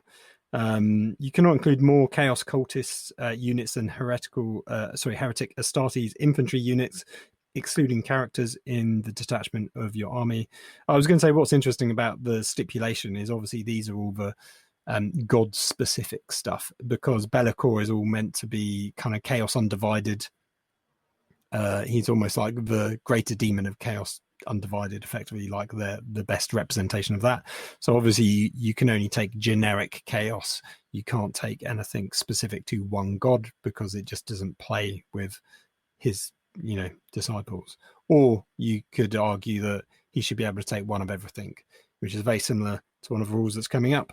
So you cannot include a second demon unit in your army that owes its allegiance to the same chaos god, unless your army also includes at least one demon unit that owes its allegiance to each of the other three chaos gods. You cannot include a third demon unit unless you've obviously got two of all the others already. So basically, if you want to include two Khorne demons, you've got to have at least one Nurgle, Tzeentch, Slaanesh as well, and then you can have your second one, and then it sort of repeats. These restrictions also apply to any units that are added to your army using the demonic ritual ability. And then there's a bunch of benefits. Do you want me to go through them, or would you like to have a stab? It's all right, mate. I mean, just to talk through the restrictions, I think the fact that you can't take some of the more, iconically chaosy units in the form of the Greater Demons, in the form of, the Noise Marines, the Rubric Marines, and so on and so forth. It is quite that iconic Chaos Reaver Titan. Yeah, it's that iconic Chaos Reaver Titan. Yeah, it's interesting that they've elected to make it so those aren't included in this Army of Renown, but it makes sense in terms of fitting the theme of Be'lakor. But I do imagine that people who are looking at Be'lakor in a more kind of competitive sense will probably not be too concerned. But I like it from a kind of fluffy character perspective because, Be'lakor is a spiteful, horrible, jealous leader that doesn't want to kind of share his power with people. That sounds like every Chaos character ever. Yes, until they go to the battlefield in a game of competitive 40k where they all just get together as friends and go and smash up people. Yeah. But anyway, the point is that I think it's interesting in the way that they've explored this. And let's see if the benefits are worth the relative restrictions. So all units in your army gain Disciples of Be'lakor keyword. Shock horror. All units in your army with Heretic Astartes faction keywords, excluding excluding Chaos Cultist units, there we go, gain the Legion Disciples keyword. All units in your army with the Chaos Demons faction keyword gain Demonic Disciples keyword. All troops or objectives secured. If a detachment contains any unit with the Chaos Demon faction keyword, it can use stratagems, relics, and warlord traits as if it was a Chaos Demons detachment. If the detachment contains any units with Heretic Astartes faction keyword, it can use stratagems, relics, and warlord traits as if it was a Chaos Space Marine detachment. Noting, however, that such detachments never count as a Legion detachment and cannot have relics, warlord traits, or psychic powers that are Legion specific. So that's a bit of a faff, but there it is. You have access to Disciples of Be'lakor stratagems, which are on the next page. You have Disciple of Be'lakor psychers, and they gain access to the psychic powers, the Noctic discipline that we just talked about there. So your psychers are able to gain access to the Noctic discipline. Demonic Disciple character units do not gain a demonic locus, but instead gain Locus of Shadows ability described below. And Legion Disciple units in your army cannot have a Legion trait, but instead gain Disciples of Shadows ability below. What are these abilities, Phil? So you've got Locus of Shadows. That's an aura ability. So while a friendly demonic disciples unit is within 6 inches of this model, each time a ranged attack is made against that unit, your opponent cannot re-roll the hit roll. Okay. If the attacker is more than 12 inches away, subtract 1 from the attack's hit roll.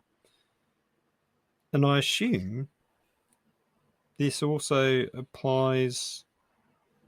No. Does it not apply to Be'lakor? There's an interesting point. I mean, is he a demonic disciple? No, he's not. He is not a demonic disciples unit.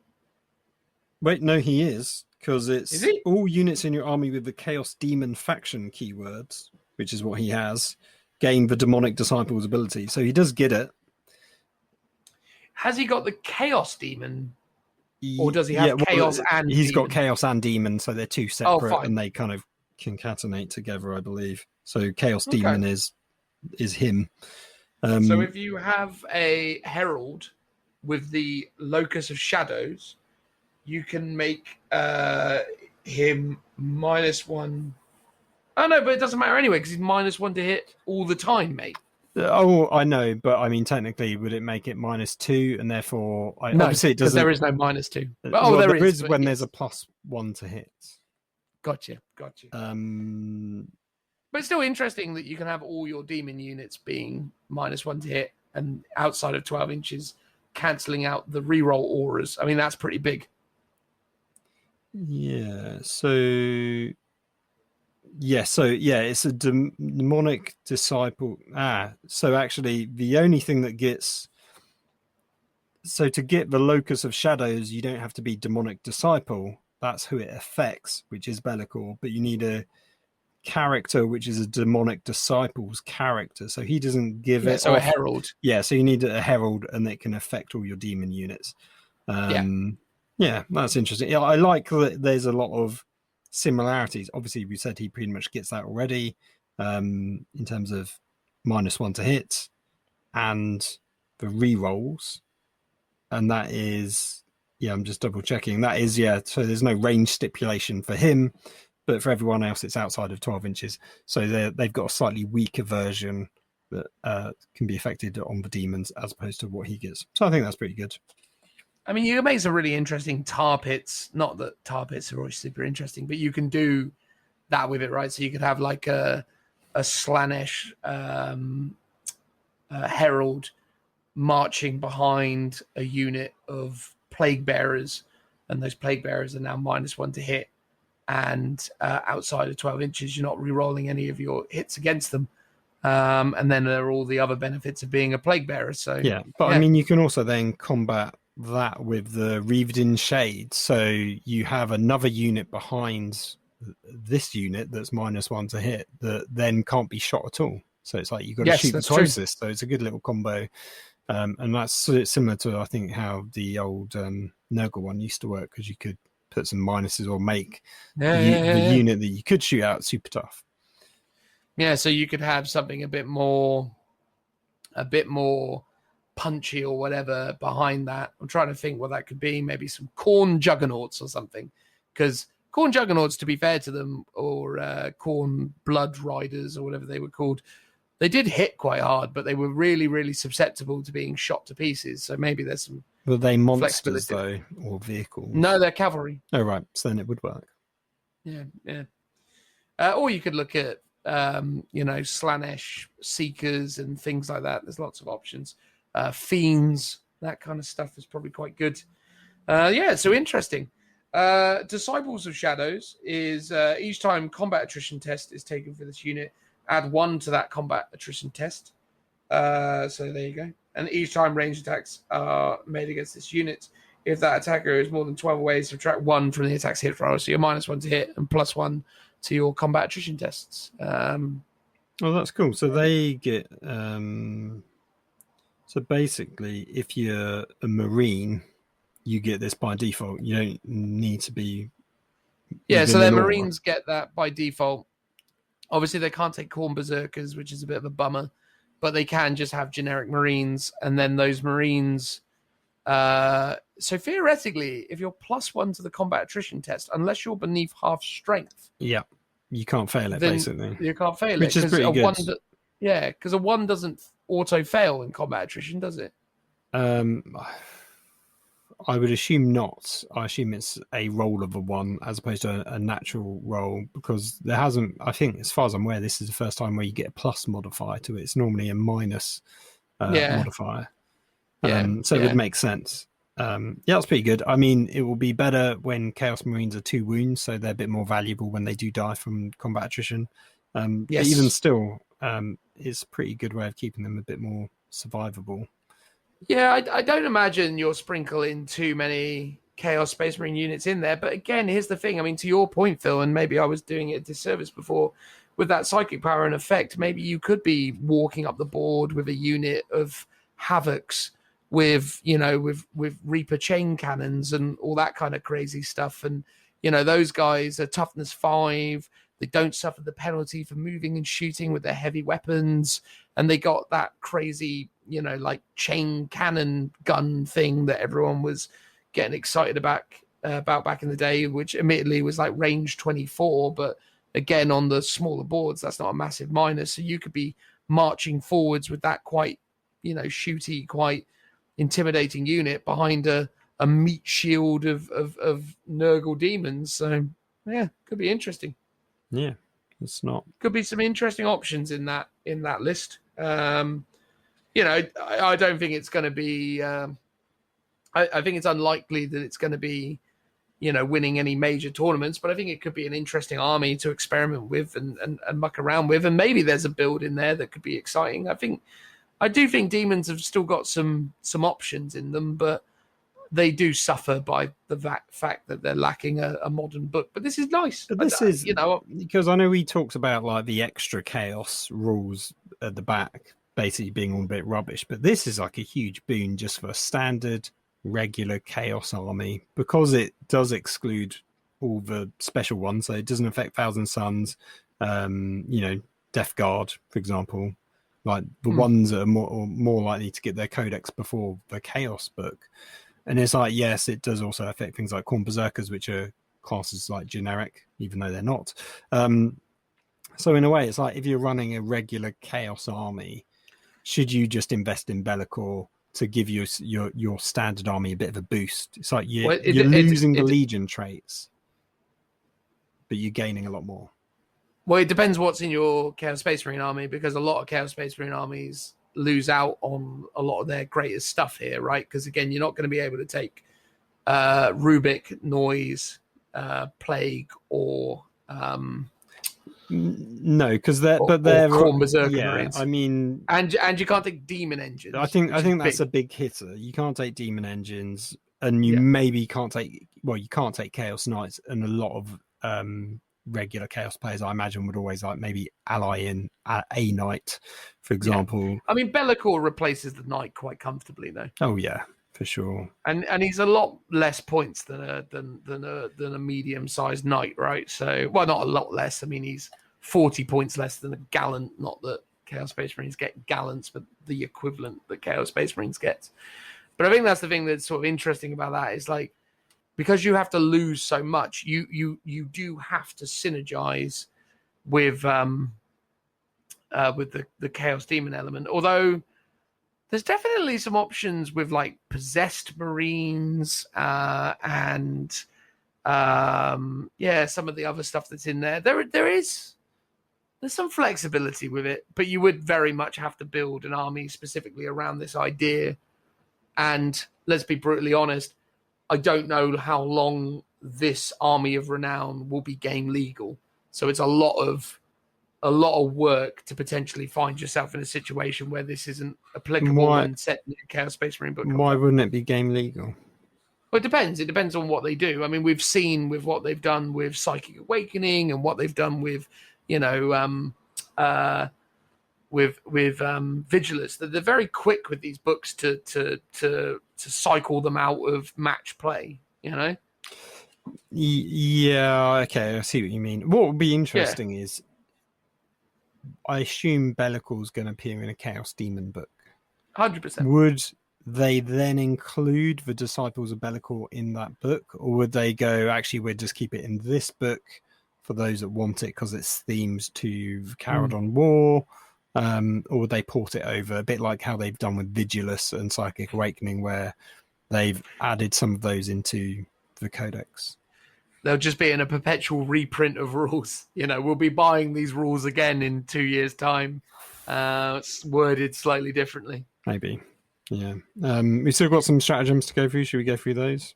We better do. I mean, these books, by the way, just to sort of go off on a slight, tangent, there's so much to get your head around, isn't there? I mean, literally all this is this is only 1, 2, 3, 4 pages. There's so much to digest if you actually go through the business of doing what we're doing here. It's, they've gotten very rulesy, Games Workshop, haven't they? Anyway, Shadow Pact is 1 CP. It is a battle tactic stratagem, whatever that means. One day I'm sure that'll pay off, because that's what we need in the stratagem system. More complexity. Use the stratagem in your command phase. Select one Mark of Chaos Legion Disciples infantry unit from your army that has not dedicated itself to a specific dark god. See Codex Chaos Space Marines. And then select one of the packs below. Until the start of the next command phase, that unit has that pact. Pact of Blood. Add 1 to the attack characteristics of the models in this unit. Pact of Fate. Models in this unit have a 5+ invulnerable save. Pact of Plague. Add 1 to the toughness characteristics of models in this unit. Pact of Excess. Add 1 to the move characteristics of models in this unit. In addition, add 1 to advance and charge rolls for this unit. It's all right, but it means you don't put a Mark of Chaos on them, which is negative if you intend to use certain stratagems. So, obviously, Endless Cacophony, which is the Slanesh stratagem where you can shoot twice, super useful. So not putting the Mark of Slaanesh on units is a negative when you consider that what you're getting with this isn't necessarily that impressive a bonus versus some of the Mark specific stratagems that you can gain access to. And normally when you're building units, if you are building a Chaos Space Marine unit that's going to be expressly combatty, you are going to prioritize a Khorne Mark because you're going to enjoy benefits of that. So it is interesting. So it depends on, again, the nature of the builds that you're making and the somewhat kind of more generic way that you approach this. But I mean, it's a nice rule. It's just not, it's not exciting, but it's interesting, I guess. It's just that I don't like the fact that I don't then assign a mark to the squad in the first instance. So here's a question. Because it's, you know, bracket Mark of Chaos, normally you have to select something, right? Is unaligned one of the marks that you can select? It's one of the options. Okay, so you can do that. Is there normally many benefits for doing that? Well, you become Chaos Undivided, and if you're Chaos Undivided, there are like an icon for that specifically. And I think there actually might be a Chaos Undivided stratagem, actually. There might be. I need to go back. But the also, thing is, it means you can all rock around in the same transports as well. Oh, check it. Well, you can't. Because normally you can't go in faction-specific ones, can you?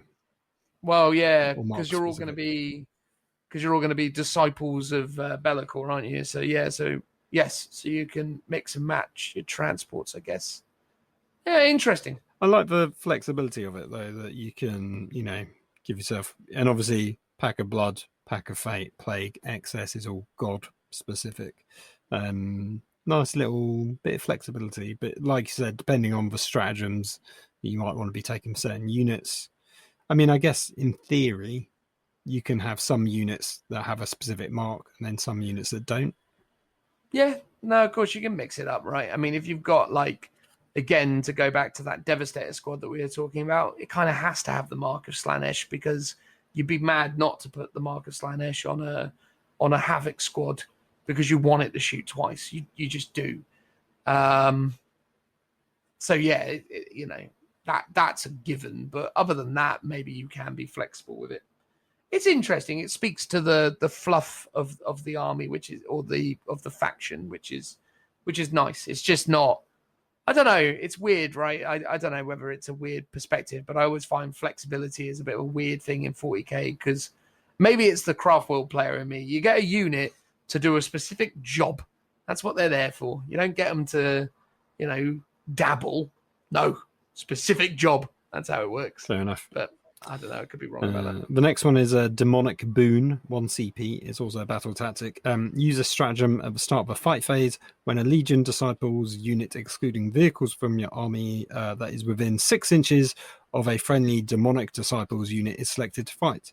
Until the start of that phase, add 1 to the strength characteristic of models in that Legion Disciples unit, and each time a model in that unit makes a melee attack, an unmodified hit roll of 6 automatically wounds the target. So a Space Marine unit needs to be in range of a Demon unit, and then as a result gains benefits based on plus 1 strength, and 6 is to hit automatically wound, which negates the strength bit anyway. But kind of cool.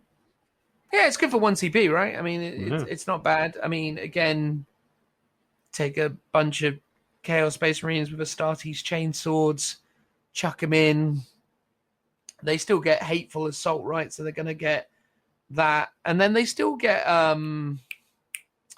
Death to the False Emperor, so they get the additional attack. I thought that went, or was that only gone for the new that codexes? only went. Yeah, so that's only gone from Death Guard, and we assume it will go from the others. Thousand Suns, but yeah, it's still a Chaos Space Marine thing. So you still use it while you can. Well, I mean, this actually could be quite good, I guess, because if you've got 1 attack. Do Chaos Space Marines still have? I'm going to look this up now. I'm trying to remember if the Chaos Chosen is still a unit. Because that was like their veteran squad, right? If you say so. Oh, no.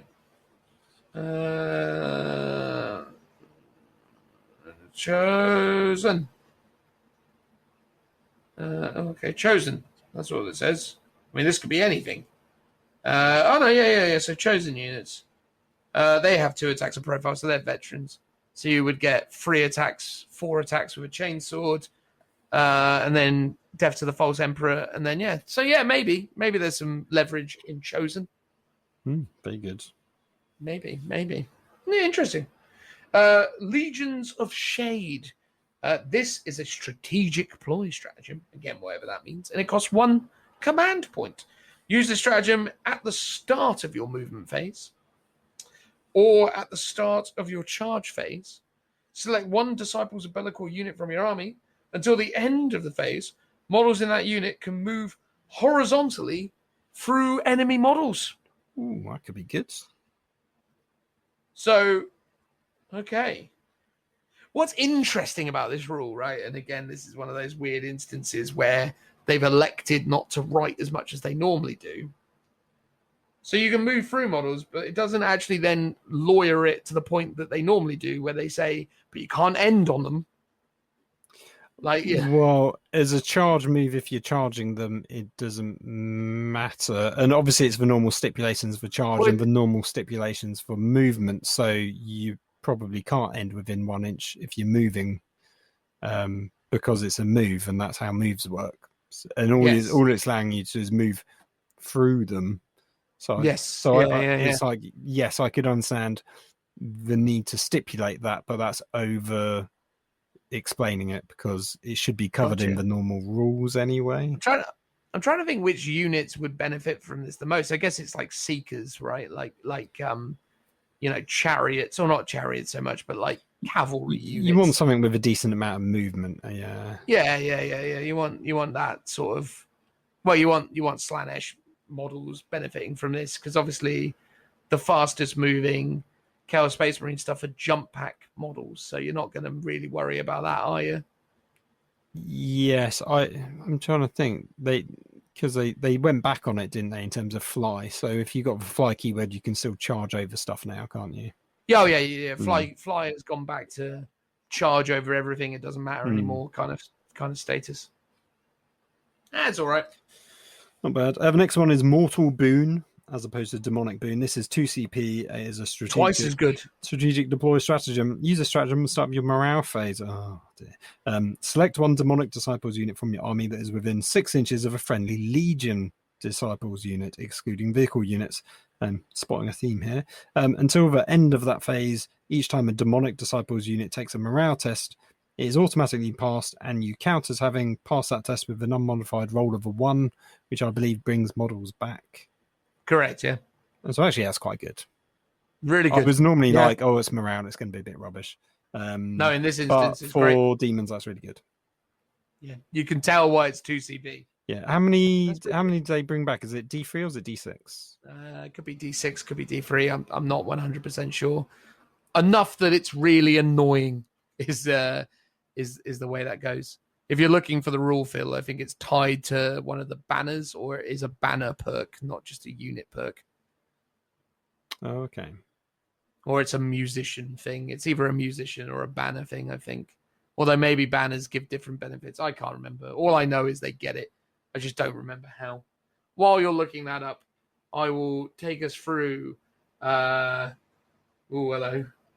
Drought of Terror? Droot? I'm really bad with this word. Draft of Terror. The Draft of Terror. There you go. Oh, there's a mean draft coming in there. How I can't pronounce that word, or it's dyslexia, everybody. I'm mostly an idiot. Anyway, use this stratagem. It's 1 CP and it's a strategic ploy. Use this stratagem at the start of the morale phase. Oh God, here we are again. Select 1 Demonic Disciple unit from your army. Until the end of the phase, that unit gains the following ability. Draft of Terror. Aura. While an enemy unit is within 6 of this unit, each time a model flees from the enemy unit, if any model in that unit have any lost wounds, 1 model in this unit regains 1 lost wound. If no models in that unit have any lost wounds, but is not at its starting strength, one of this unit's destroyed models is added back to it with 1 wound remaining. Models added back to this unit in this way can be set up within engagement range of enemy units that are already within engagement range of this unit. Good God. All right, fine. So basically, you've ran away, and I get, well, powerful from it. There you go. Simple enough. I mean, sure. I don't think I'll be spending 1 CP on that anytime soon, but you never know. It might one day be a thing. I'm often interested, by the way, Phil, when it comes to stratagems like this. It'd be wonderful to know how often a stratagem like this ever gets played across all the games of 40k that happen everywhere.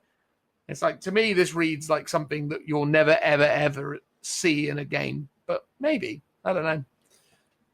Yeah, I mean, I assume most demon units have 1 wound models, right?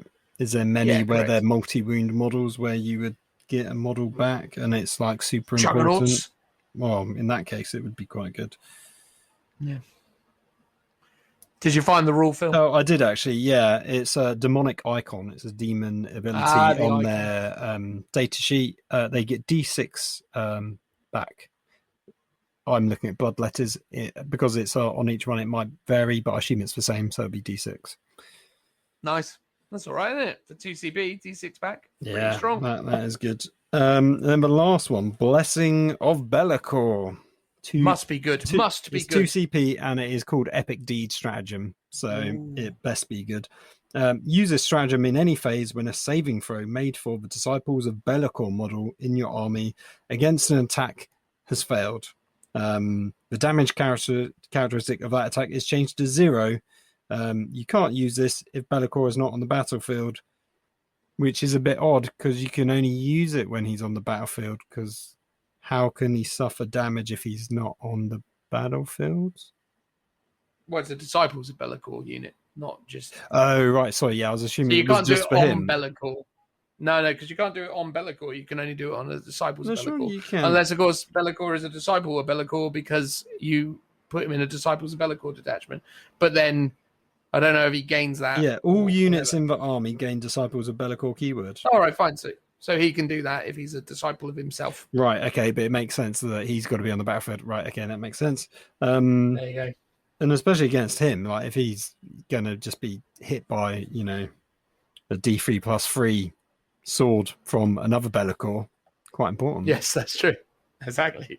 In the Be'lakor on Be'lakor matchup, you definitely want to be a disciple of yourself, I guess. I don't know. Yeah, could you? I mean, if you're in a mirror matchup and your opponent also has Disciples of Be'lakor and your Be'lakor's not on the table, could you argue that there is a Be'lakor on the table, so therefore you can use the stratagem? Which is into any Be'lakor, it's like, no, you're the true Be'lakor. It doesn't say friendly Be'lakor, it just says Be'lakor keyword. That would be a great rule, though, wouldn't it? Is if it's a Disciples of Be'lakor versus Disciples of Be'lakor matchup, as soon as one of the Be'lakor dies, the army becomes the opponent. The owner of Be'lakor wins. It's like, winner takes all. Pink slips. Yeah, exactly. It's like one of those extraordinary kind of, once in a lifetime moments that when a couple of players turn up to a game and they happen to be running 2 Disciples of Be'lakor lists, it just comes down to which of the Be'lakors wins. There we go. Move along. Which would be a hilarious way of resolving that kind of gameplay. So yeah, Disciples of Be'lakor. I mean, the Armies of Renown stuff is interesting, right? Because sometimes it's really crazy. Chaos is a really interesting faction. I mean, here's the thing. Running Disciples of Be'lakor is a complicated beast to run because you gotta basically take your Chaos Space Marine rules, which admittedly, if you're using these, aren't nearly that fragmented, because you can basically take units out of the core Chaos Space Marine Codex, and you don't really have to worry about many of the extra bits, because obviously all these extra Chaos Space Marine rules in this book are for factions or for legions that you can't use when you're using Disciples of Be'lakor. So that's fine. So you just got the Chaos Space Marine book. But depending on what demon units you use, you could have a lot of extra stuff on top. But I think it's just it's trying to get my head around the amount of different stratagems, the amount of different psychic powers, the amount of different rules, the amount of different interactions that all of this creates. There must be something great in this, but I don't know what it is. The thing that I find most interesting about it, if I can just say one last thing on it, is that there is opportunities for summoning, because one of the problems with summoning before this Army of Renown was if you summoned a troop unit of demons, they didn't get OBSEC because they weren't part of a detachment, and because they weren't part of the detachment, they didn't get it. Whereas they've basically specified here that all troops get it.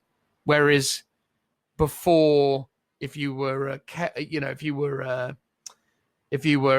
Chaos Knight detachment that wanted to summon demons, your demons didn't get OBSEC because they weren't part of a detachment that gave it to them.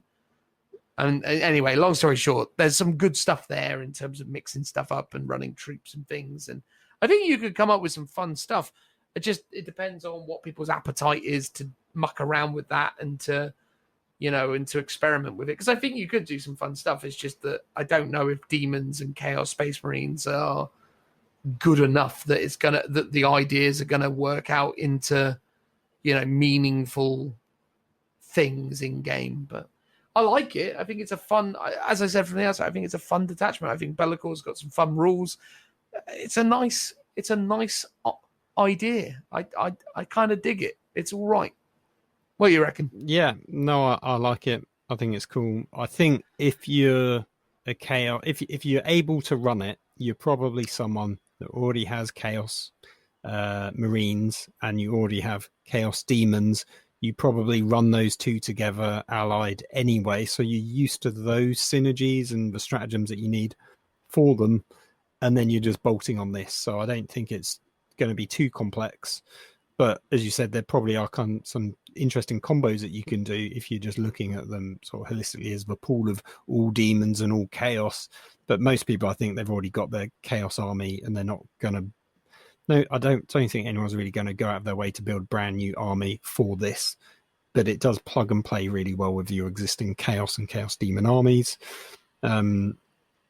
Yeah, I think it's a really good one. It's like super thematic. I think the rules are good. They're solid. There's very few things bar one or two psychic powers where we were like, that seems a bit rubbish.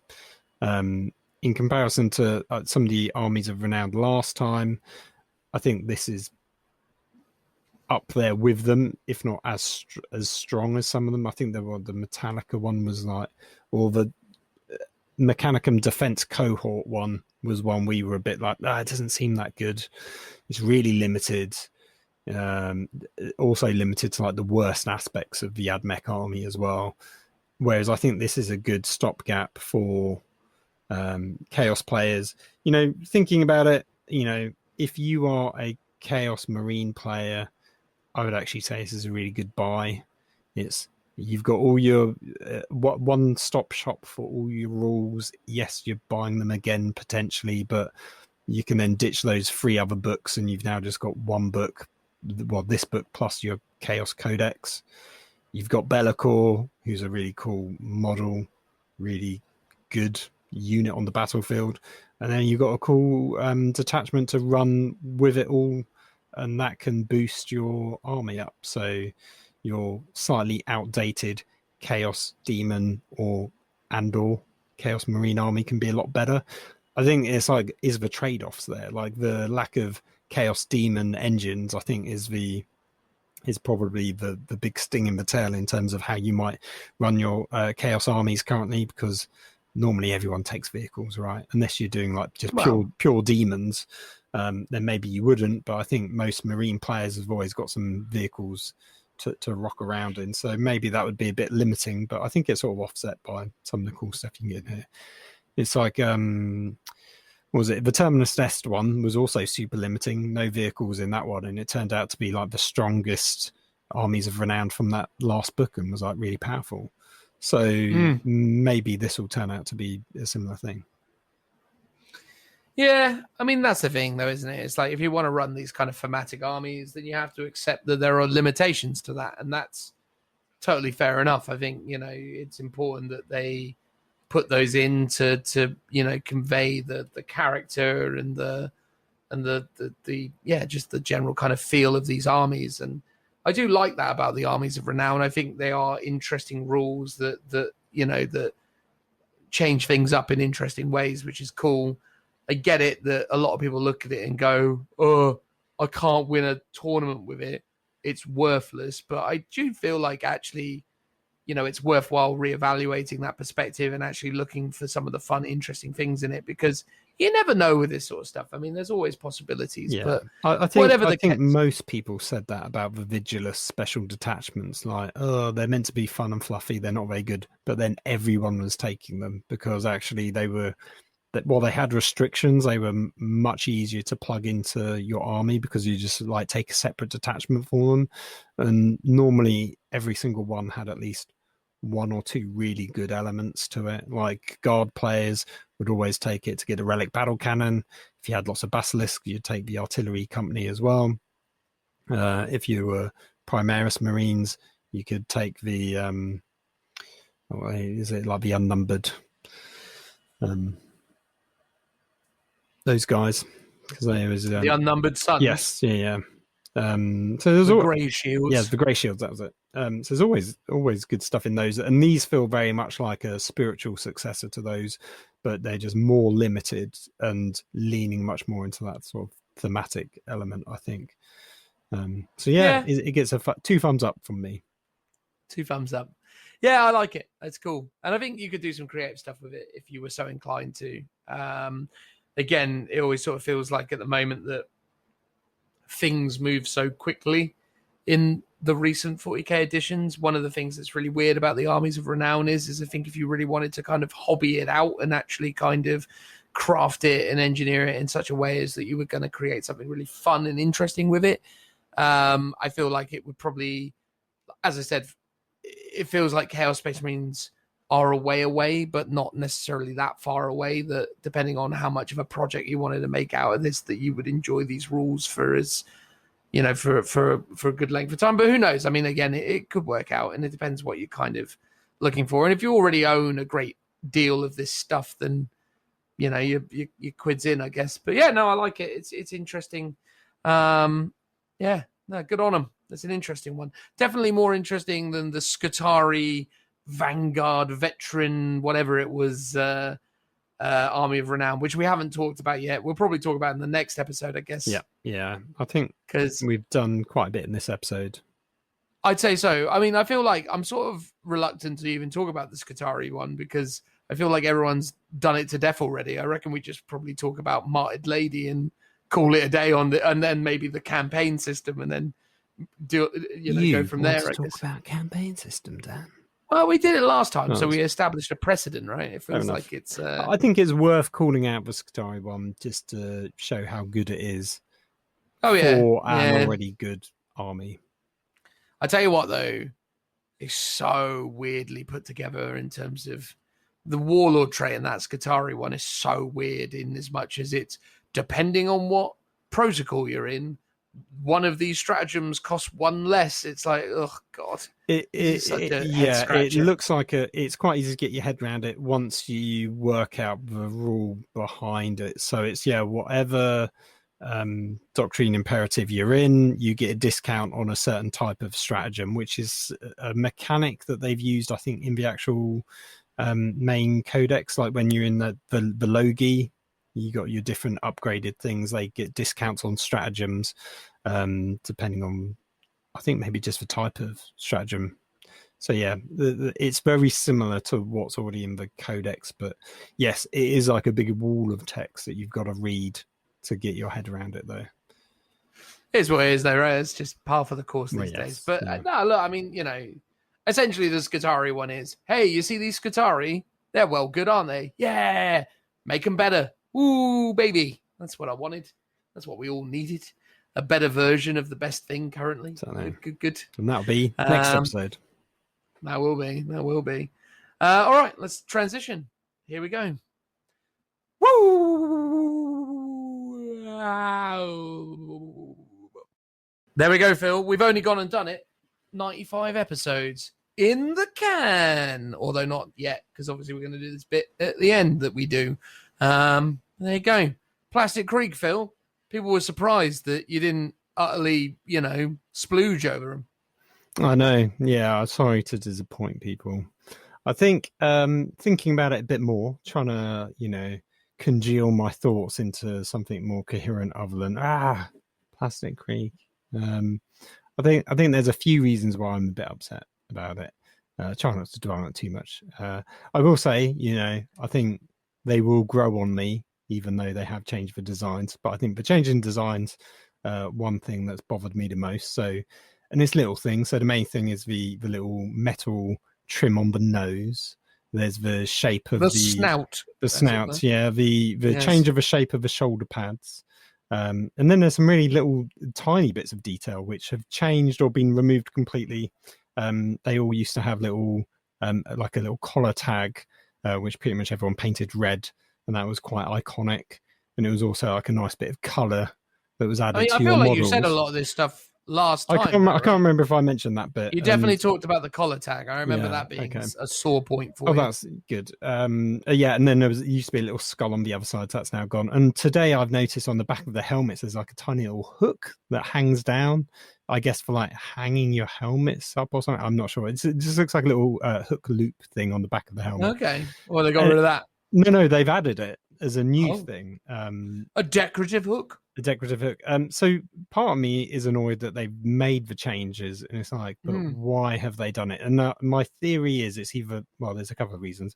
One of which is it's Games Workshop wanting to put its own stamp on it to go, it's no longer Forge World, it's ours. This is our property. Potentially it's the designer doing it to be like, I want to make it a bit better, or I want to put my own mark on it by changing it, which as a sort of OG collector, that I find that quite annoying, because I absolutely loved the original designs. I didn't actually want them to change, so I don't know why they've done it. One option is that they've done it due to the limitations of the plastic molding process, which I don't think that would really be the case, because they can pretty much do anything they want with the plastic stuff. So those subtle changes, I don't really feel like the case is my number one reason. That I think why they've done it is they want to make it more distinct. They want to make it different from all the third-party copies that have been and put out there, like the 3D printers, Maker's Cult and people like that. Everyone that's done knockoff Krieg, and that's seen a huge boost in popularity recently. So I think they've sort of almost done it like to protect their IP sort of thing. So they've made it less generic World War One, gas masks and trench coats. They've put a little spin on it. Even things like down to adding the skull to the las gun. I'm like, nah, it wasn't really needed. It makes it a bit more 40k. But the thing I loved about Krieg is they weren't very 40k. They were a bit more grimdark. And I know that sounds like a oxymoron because they're very similar things, but there is a distinct difference. I think they were a bit more real world as opposed to skulls everywhere. So that was one of the... shovels. Shovels. Oh my god, there's been so many shovel memes this like the last few weeks. People who hate shovels, people who love shovels, people who hate memes, love memes, people who hate Plastic Krieg, people who don't. It's gone crazy. I think the other thing, and I'll sum this up here, is the reason why I wasn't super happy about Plastic Krieg is I never asked for Plastic Krieg. The thing I really wanted is Forge World. Is I absolutely love Forge World as a brand, as an identity, as a product, as a design. I love the Forge World models. I've got other Forge World models that aren't Krieg. It's like I bought some Elysians. I bought some Renegade Heretic Astartes just before they got discontinued because I really wanted to get some. And it's like all the pretty much anything I've got. So I've got some Contemptors from the Space Marine because I really like the look of the Contemptors. It's like I was like a mad Forge World person. I really loved it. Loved the books. Loved the rules that they gave. They were always much more thematic than the standard Games Workshop people. So it was a bit of this is a special place for special people that really buy into it and get into the concept of, you're collecting resin. It's a bit more bespoke. It's a lot more hard work. But ultimately, it sort of paid off with the campaign books and rules and supplements and stuff. So to summarize, what I wanted was for them to support the Krieg Forge World range to bring back things like grenadiers and centaurs that had been discontinued, just to bring them back, and then to support those models with some decent rules, a bit like the Index, but a bit better. And that was it. That was all I asked for. That's all I think a lot of the Krieg community who already have existing Krieg collections, probably all they wanted. But like I said, Plastic Krieg isn't really aimed at me. It's aimed at new people that want to get into Krieg but couldn't afford it, didn't like the idea that it was in resin, or that a lot of the range had been discontinued. So it's sort of for them, and I think that's totally cool, and I'm happy for them. You know, I am being optimistic about it. I think it'll be quite interesting as they come up, if they produce more, what the rule support will be like, what the model range will be like in plastic. Will we get plastic Death Riders? Will they become the new Rough Riders, for example? Because ultimately it's just a regiment at the end of the day now. So it's like, why not make it a sort of like a generic model that anyone could use? I mean, who knows? Yeah, I mean, and obviously apologies for, you made me laugh with the special thing for special people. I was just sorry, that just really tickled me. But yeah, I get where you're coming from, mate. I mean, it's funny, right? Because the initial photos, as is often the case with Warhammer community, the initial photos left me a little cold. Like, I don't know what it is about like that initial photography. It was the paint scheme. It was so that since then they've released some with the drab green look, and I love it. They pretty much only posted those ones since, and it is much more a classic color scheme. It's like the original color scheme is like a bluey gray plus the green one, which is what they've now done, and it looks so much better. Incredible. It's like, yeah, so I think if they'd have led with those minis instead of the kind of really bright blue ones, they probably would have had a better reception from a lot of people. I just think that the photos they've done for the Kill Team box of them in the green completely changed my perspective on the look and feel of it. And I suppose it's important to reiterate to those that are interested in this, because of me going away on holiday, myself and Phil recorded our reactions to the Krieg really raw. Like literally moments after it got announced, we were recording our thoughts and feelings on it. So it's fair to say that we were, you know, processing it very recently. And I imagine that a lot of, you know, aspects of our commentary on it may have been impacted had we had the chance to see the stuff that was released throughout the week. But I think a lot of it has stayed the same. I think, to Phil's point, I totally get his perspective and why he wants what he wants, because he's in a privileged position that he already has it. But I think the reality is that GW has just gotten to a point, or Forge World has just gotten to a point where they kind of painted themselves into a corner when it comes to that range. They clearly can't support it to the extent that is necessary anymore for it to be a fully fledged range. That's obviously why so much of it is out of production, and why so much of it is now, you know, no longer purchasable. And I think, you know, I just think Forge World's going in a different direction. Funny little thing. So while I was on holiday, I did stop in at Warhammer World, and not that this is any, so not that this is any kind of, you know, who knows what this means, but in the retail aspects or the retail shops within Warhammer World, Forge World historically had all its Forge World stuff in the Forge World shop. But now they only have Heresy, Blood Bowl, Necromunda, Titanicus. And all the 40k Forge World has moved into the Games Workshop store. Yeah, I think that actually happened last time we were up there, because I remember noticing it. The Forge World store has basically become the specialist game store. Yes. And all the 40k stuff has gone over to the standard Games Workshop shop. Yes. So yeah, I think that move had happened a while before, but it is interesting that they have done that. They've made an explicit decision to do that. Yeah, and it'd be interesting. Yeah, I don't know. I think Forge World is in such a weird place at the moment. It's clearly in a transition period, and even at this stage, you can't really guess what's going to happen to it. It's like Forge World, as what it was basically we make cool models to expand the universes of predominantly 40k, but also Warhammer Fantasy / Age of Sigmar. That's what we do. Just bespoke one-off models, give you some rules, done. And it was hugely popular, that. And now it's become the specialist games department. It's basically much more focused on Blood Bowl, especially Horus Heresy. And I think Horus Heresy being popular is the thing that's totally changed how it operates.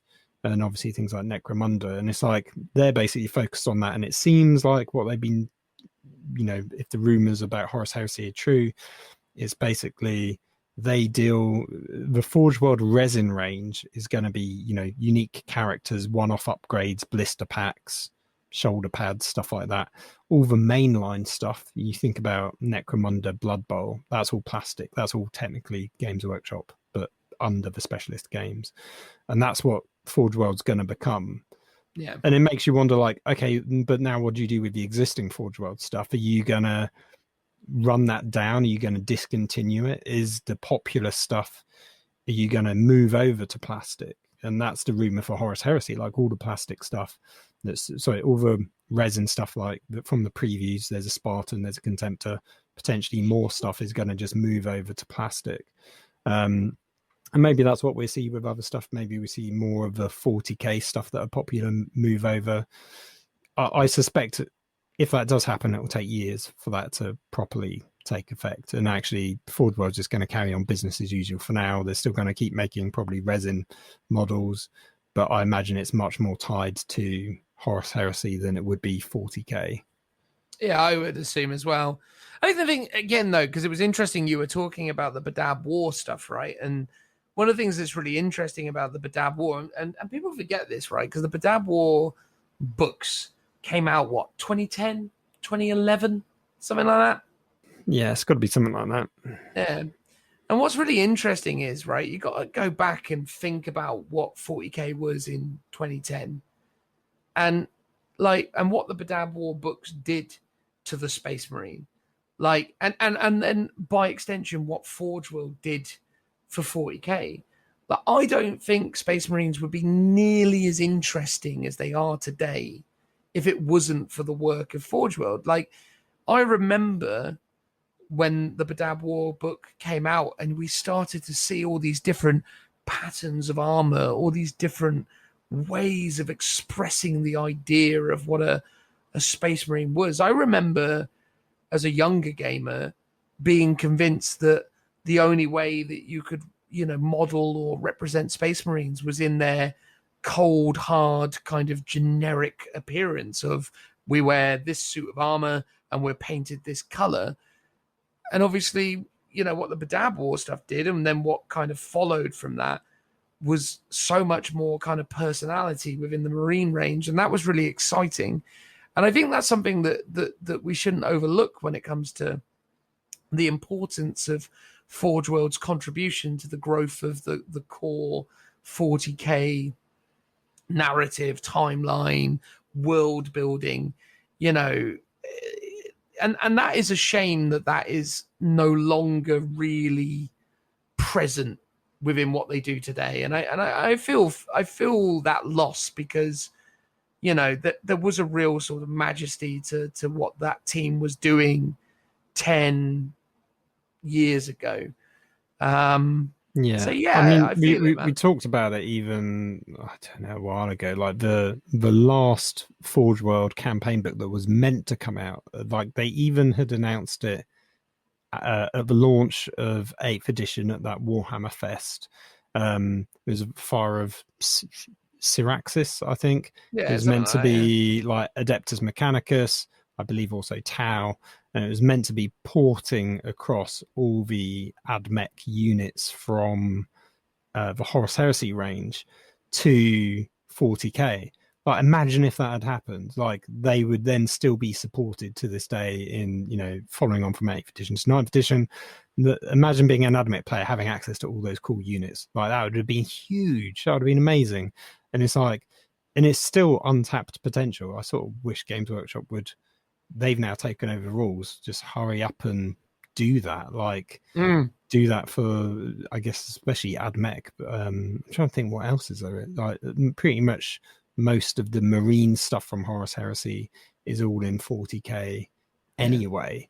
So it's probably just, it must just be the AdMech range. Obviously, you got Solar Auxilia. There's some units there which aren't available to Astra Militarum, although weirdly, is it the Charadon or the the one that does lots of, it's got Volkite blaster turret and stuff. That one weirdly got rules for in 9th edition, or maybe it was 8th.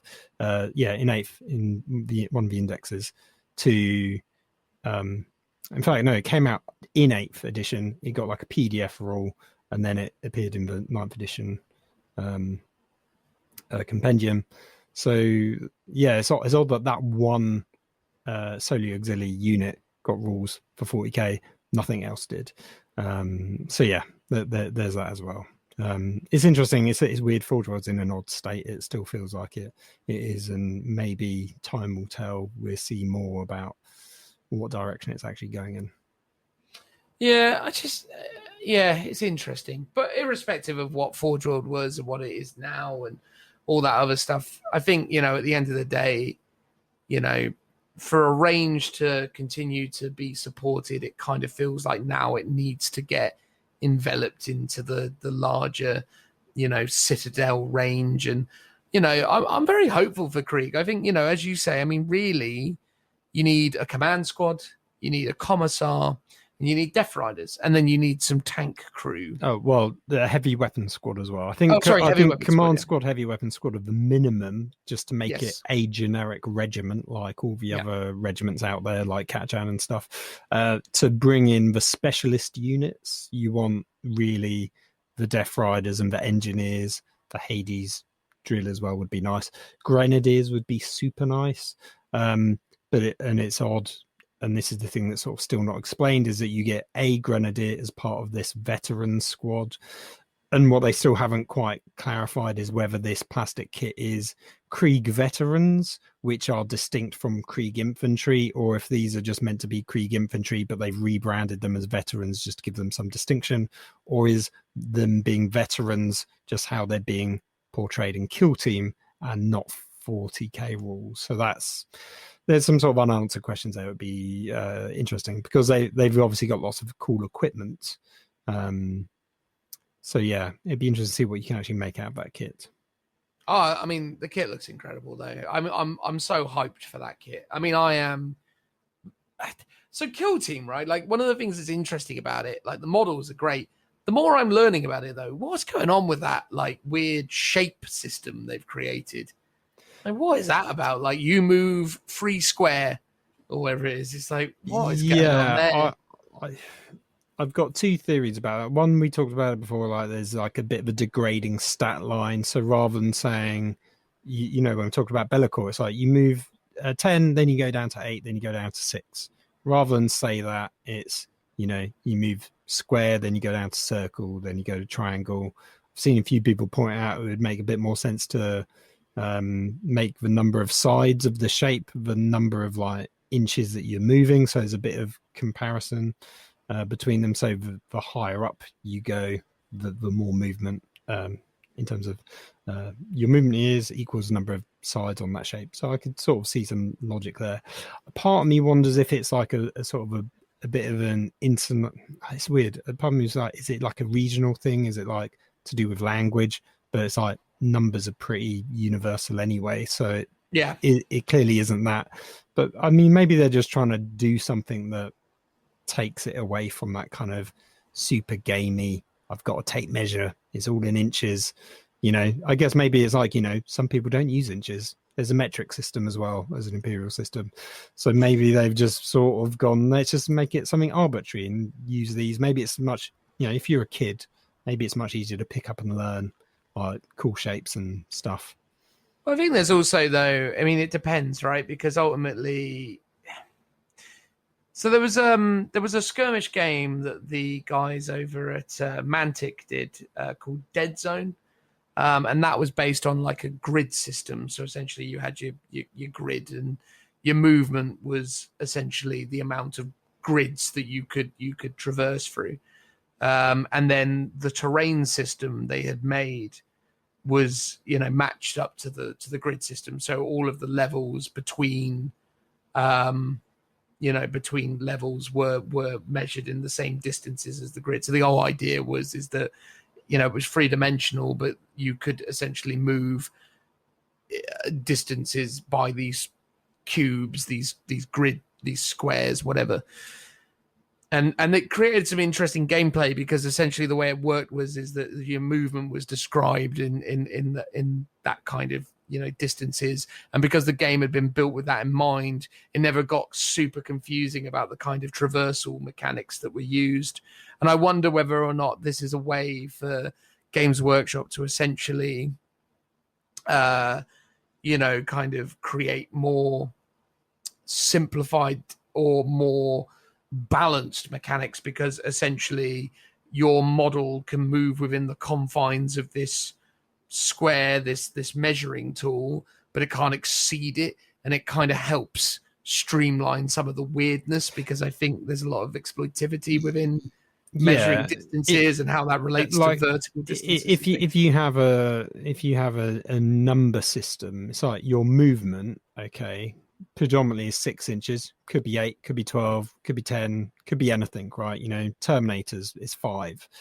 With this though, is literally, it's like 2, 3, 6, or a multiple of that. It kind of limits the number of options it could be. So it takes, from 1 to 12, you've actually just got like 4 or 5 different options instead. And maybe that helps balance the game by taking out some of that slight nuance in difference by, like, does it really matter if something moves an inch less than it should do?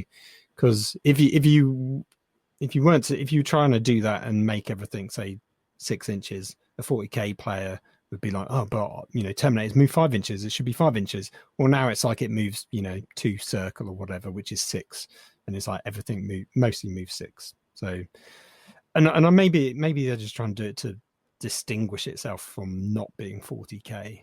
40k uses inches. This uses shapes.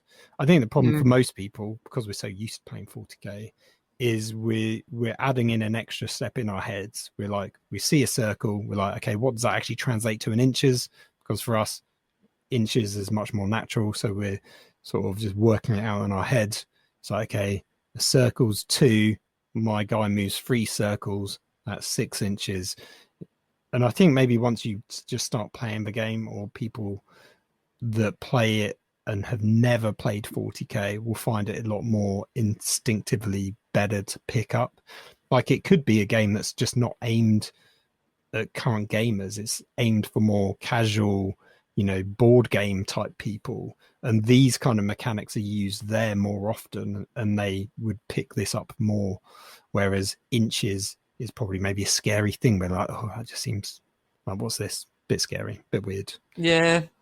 No, I hear you. I mean, again, it's always nice to kind of boil it down to kind of simplified tools and things. And I'm excited, though. I'm excited for Kill Team. And again, I was excited for the last Kill Team. And I mean, in a way, I'm gutted that we let that one kind of fall by the wayside. But truth be told, 8th edition was so good when Kill Team came out that it didn't feel like Kill Team was a necessary game function or feature, because everyone was enjoying 8th edition. But right now, I'm so eager to get something else 40k related that isn't GT Mission 9th edition that, I'm very excited for this. I'm really hopeful. And I mean, I'd love to reignite the idea of playing the old Kill Team rules, but I feel like with that, it sort of is what it is now. There's a new system on the horizon, and if they support it interestingly, I mean, you never know. Kill Team might become my main 40k squeeze for a bit, No, that's fair enough. I mean, the thing with the old one is it's predominantly 8th edition 40k, which is very similar to 9th. So it'd be quite Wow, easy come to on go back to it in terms of remembering stuff. It's like the main Well, difference it's a totally different sequence, mate. Yeah, well, you still have all your phases. Like you do your movement and you alternate, and then everything else is alternating action, a bit like combat, but you do it all. So I'm doing all my shooting, let's alternate like combat. Doing my combat, let's alternate like combat. So I think there's a lot. It's a lot more easy to remember, I think, even now. I'd love it if they incorporated the blind bag stuff from bolt action. Well, it's interesting because it seems like they're doing something similar to that. So now you can do everything out of sequence. You get action points. So movement's 1 action point, shooting's 1 action point. So this is, if you haven't seen it, from an article. This is Thursday, came out today, so you might not have read it. Charging's 2, no, falling back's 2, and then custom actions that are on data sheets might vary. Most units can do 2 actions. Have a resource pool of like 2 actions effectively. Something Space Marines get 3, so they can do an extra action. Custodies can do 4, so they can do even more actions. What would be interesting to be is like, can you move twice? So therefore you're doing a run. Can you shoot 3 times if you're a Space Marine to represent you just stood still and you're just blasting away? Well, that'd be crazy powerful. If you can only do each action once, then maybe it's not as good, because it's like, I've done my move, I've done my shoot. Is there anything else I can do? Unless I've got a special ability baked into my profile, maybe not. So that's really interesting. Also, charge is just a move, it seems. It's just moving into combat. It's interesting. Having read that Rick Priestley How to Do War Games book, as I was reading, I was like, there's these really cool ideas for skirmish games in here. And it feels like these guys have read it, because so everything he said about skirmish games is in this game, basically. The fact that he says, in a skirmish game, you don't need range of weapons because you're so close, you'll be able to shoot to the other side of the street anyway. So just don't have range in it. Just use line of sight and use lots of terrain and stuff. And it's like, that's a thing. And he talks about like alternating actions. That seems to be a thing. It's like so in a way, like for me, it's like Kill Team seems really positive. I know I was totally down last time on the box set, and I still don't think I'll pick up the box set. But I think the game itself, I totally want to play. I'm torn on the box set. I definitely, I am torn. I shouldn't buy it. I probably won't buy it. But it depends what my alternate options are. It's like, obviously they're going to sell the rulebook separately, I hope, and the tools and stuff. I mean, I've gotten to a point now that, my collection has gone absurd again, Phil, because I just, as I said towards the start of it, I've recently bought Joe's Drakari army. Oh yeah. And I mean, don't get me wrong. Obviously, I'm very happy with the purchase. I think at the end of the day, we always knew Joe was going to sell that Drakari army to me. It took a little longer than every other time that this has happened, but it did happen. And I know. But I'm happy to have it. It's such a gorgeous army. And but at this point now, if you want to run through my armies that I can field, I have so in terms of Marines, I have a Death Watch army, a Blood Angels army, a Dark Angels army, and generic Space Marine army. Haven't you got Raven Guard as well? I've got Blood Ravens as well. Blood Ravens, that's it. Yeah. I've got Blood Ravens as well. So I've got Blood Ravens and then like a generic grey army. And yeah, Death Watch. Got loads, right? Like absolute truckloads. You don't have Grey Knights, do you? No, I don't have Grey Knights. I don't have Grey Knights. I used to have Grey Knights, but I sold them. Anyway. So yeah, so that's Space Marines. Then I've got Imperial Knights. I've got Admech. I've got Craftworld Aeldari. I've got Tau. I've got Drakari. I've got too much, Phil. I've got Custodies. I forgot about them. Yeah. It's just too much. You don't have Astra Militarum, do you? No. Well, I've got Scions. Oh, right. Yeah. Okay. But just the detachment's worth. I've got a battalion of Scions. Fair enough. But yeah.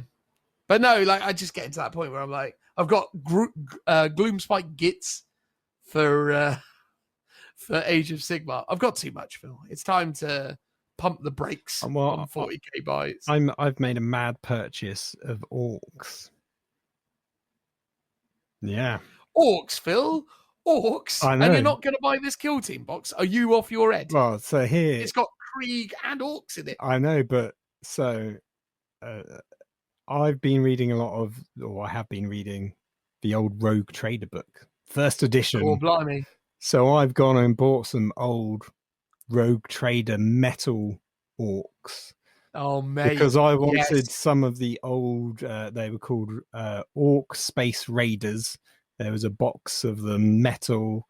You get 17 in them. I couldn't buy it. You wouldn't be able to find a box. So I bought some individuals and I was like, I want to collect. I just want to collect this one squad because I like the idea of being able to play from the Rogue Trader book. There's the Battle of the Farm, which is the generic intro mission. It's some Space Marines versus some orcs. And I have a soft spot for those orcs. I think because weirdly I was a squat player from back in the day and they were my evil arch nemesis, but I just love the minis. And I ended up today buying some more because I was looking through the catalogs, the old catalogs. They all had like cool names to each one, like the very early ones. It was like a collectible card game, but with minis. You could order individual miniatures. They each had cool names for each one, like Bazduk, Snarfangle, or whatever it might be. And I was like, that's cool. Each one's personally designed. And I was like, I'll just pick some of these up on eBay. Amazing. So I've now got a small orc army on my way from multiple people because I've just bought lots of different bits. I'm still find. I really want to get it because it's quite iconic and I've always loved it. The original metal orc dreadnought, because that was just really cool, a bit derpy looking, but I liked it.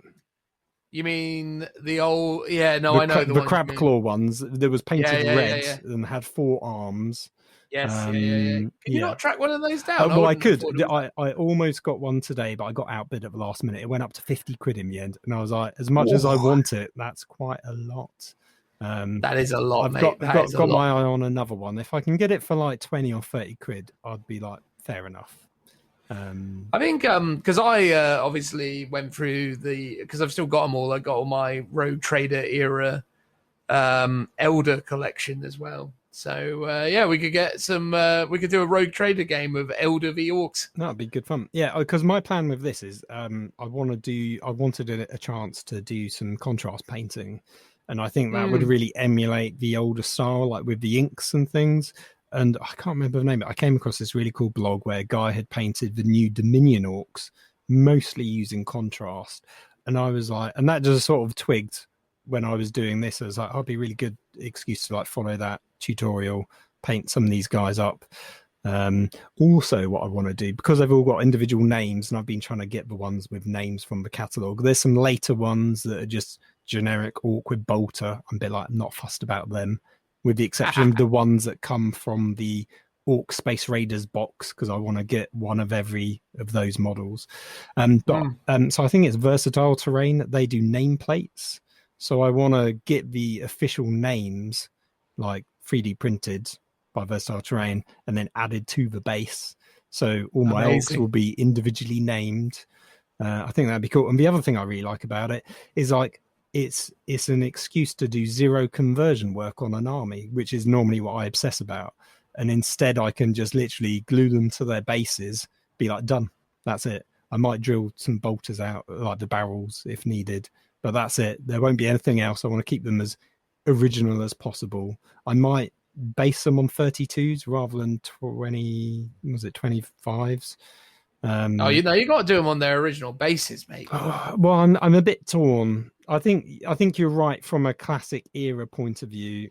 Oh, totally. From a point of view of if I ever did want to play them as orcs in 40k, maybe I should put them on newer bases. I don't think anyone would care really. Magnetize the bottom and then just have like a plinth thing for them or whatever. No, it's maybe. fine. I've got to look because I really want to do the nameplate thing, and I don't know if I'll be able to fit all the names on such a small. If they work on the really small bases, or if having a 32 would make the nameplate thing work a bit better.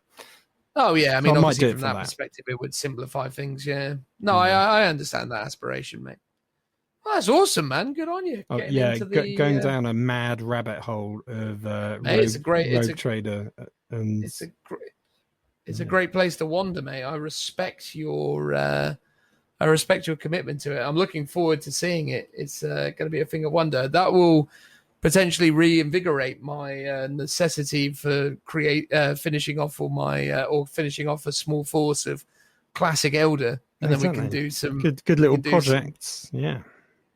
I mean, maybe we could play a second Ed game or Rogue Trader or whatever, right? It'd be a laugh. Well, yeah, like I do want to actually rope you into a game of first edition 40k, because having read the rules, I'm still reading my way through it, but I've read most of them. They're actually pretty good.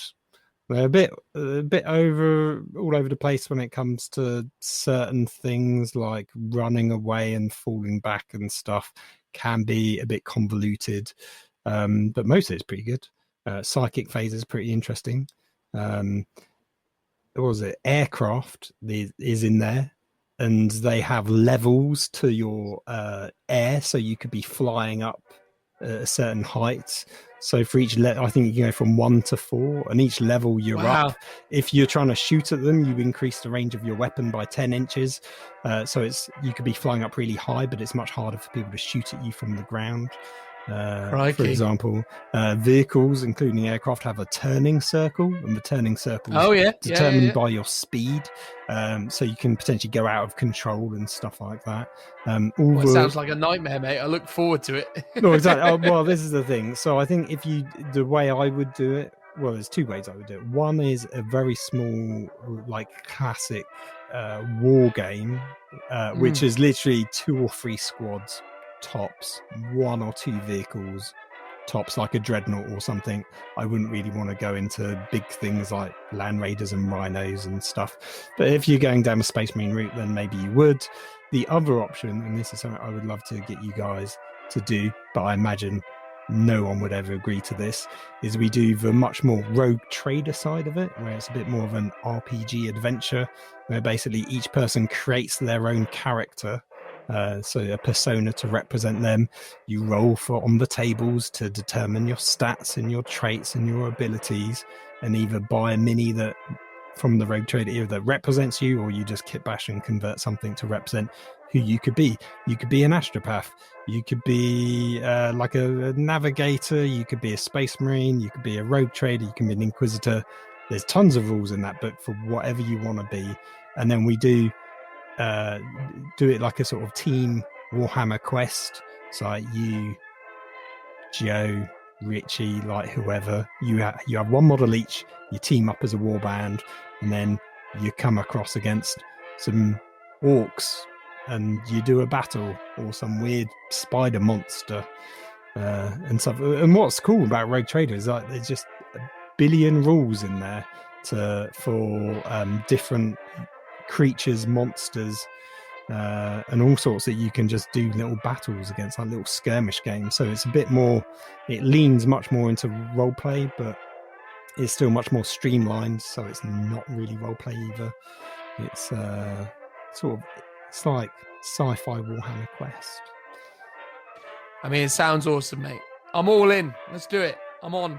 Let's do that stuff. Brilliant. But until then, that's the end of this show. Goodbye, everybody. Bye-bye.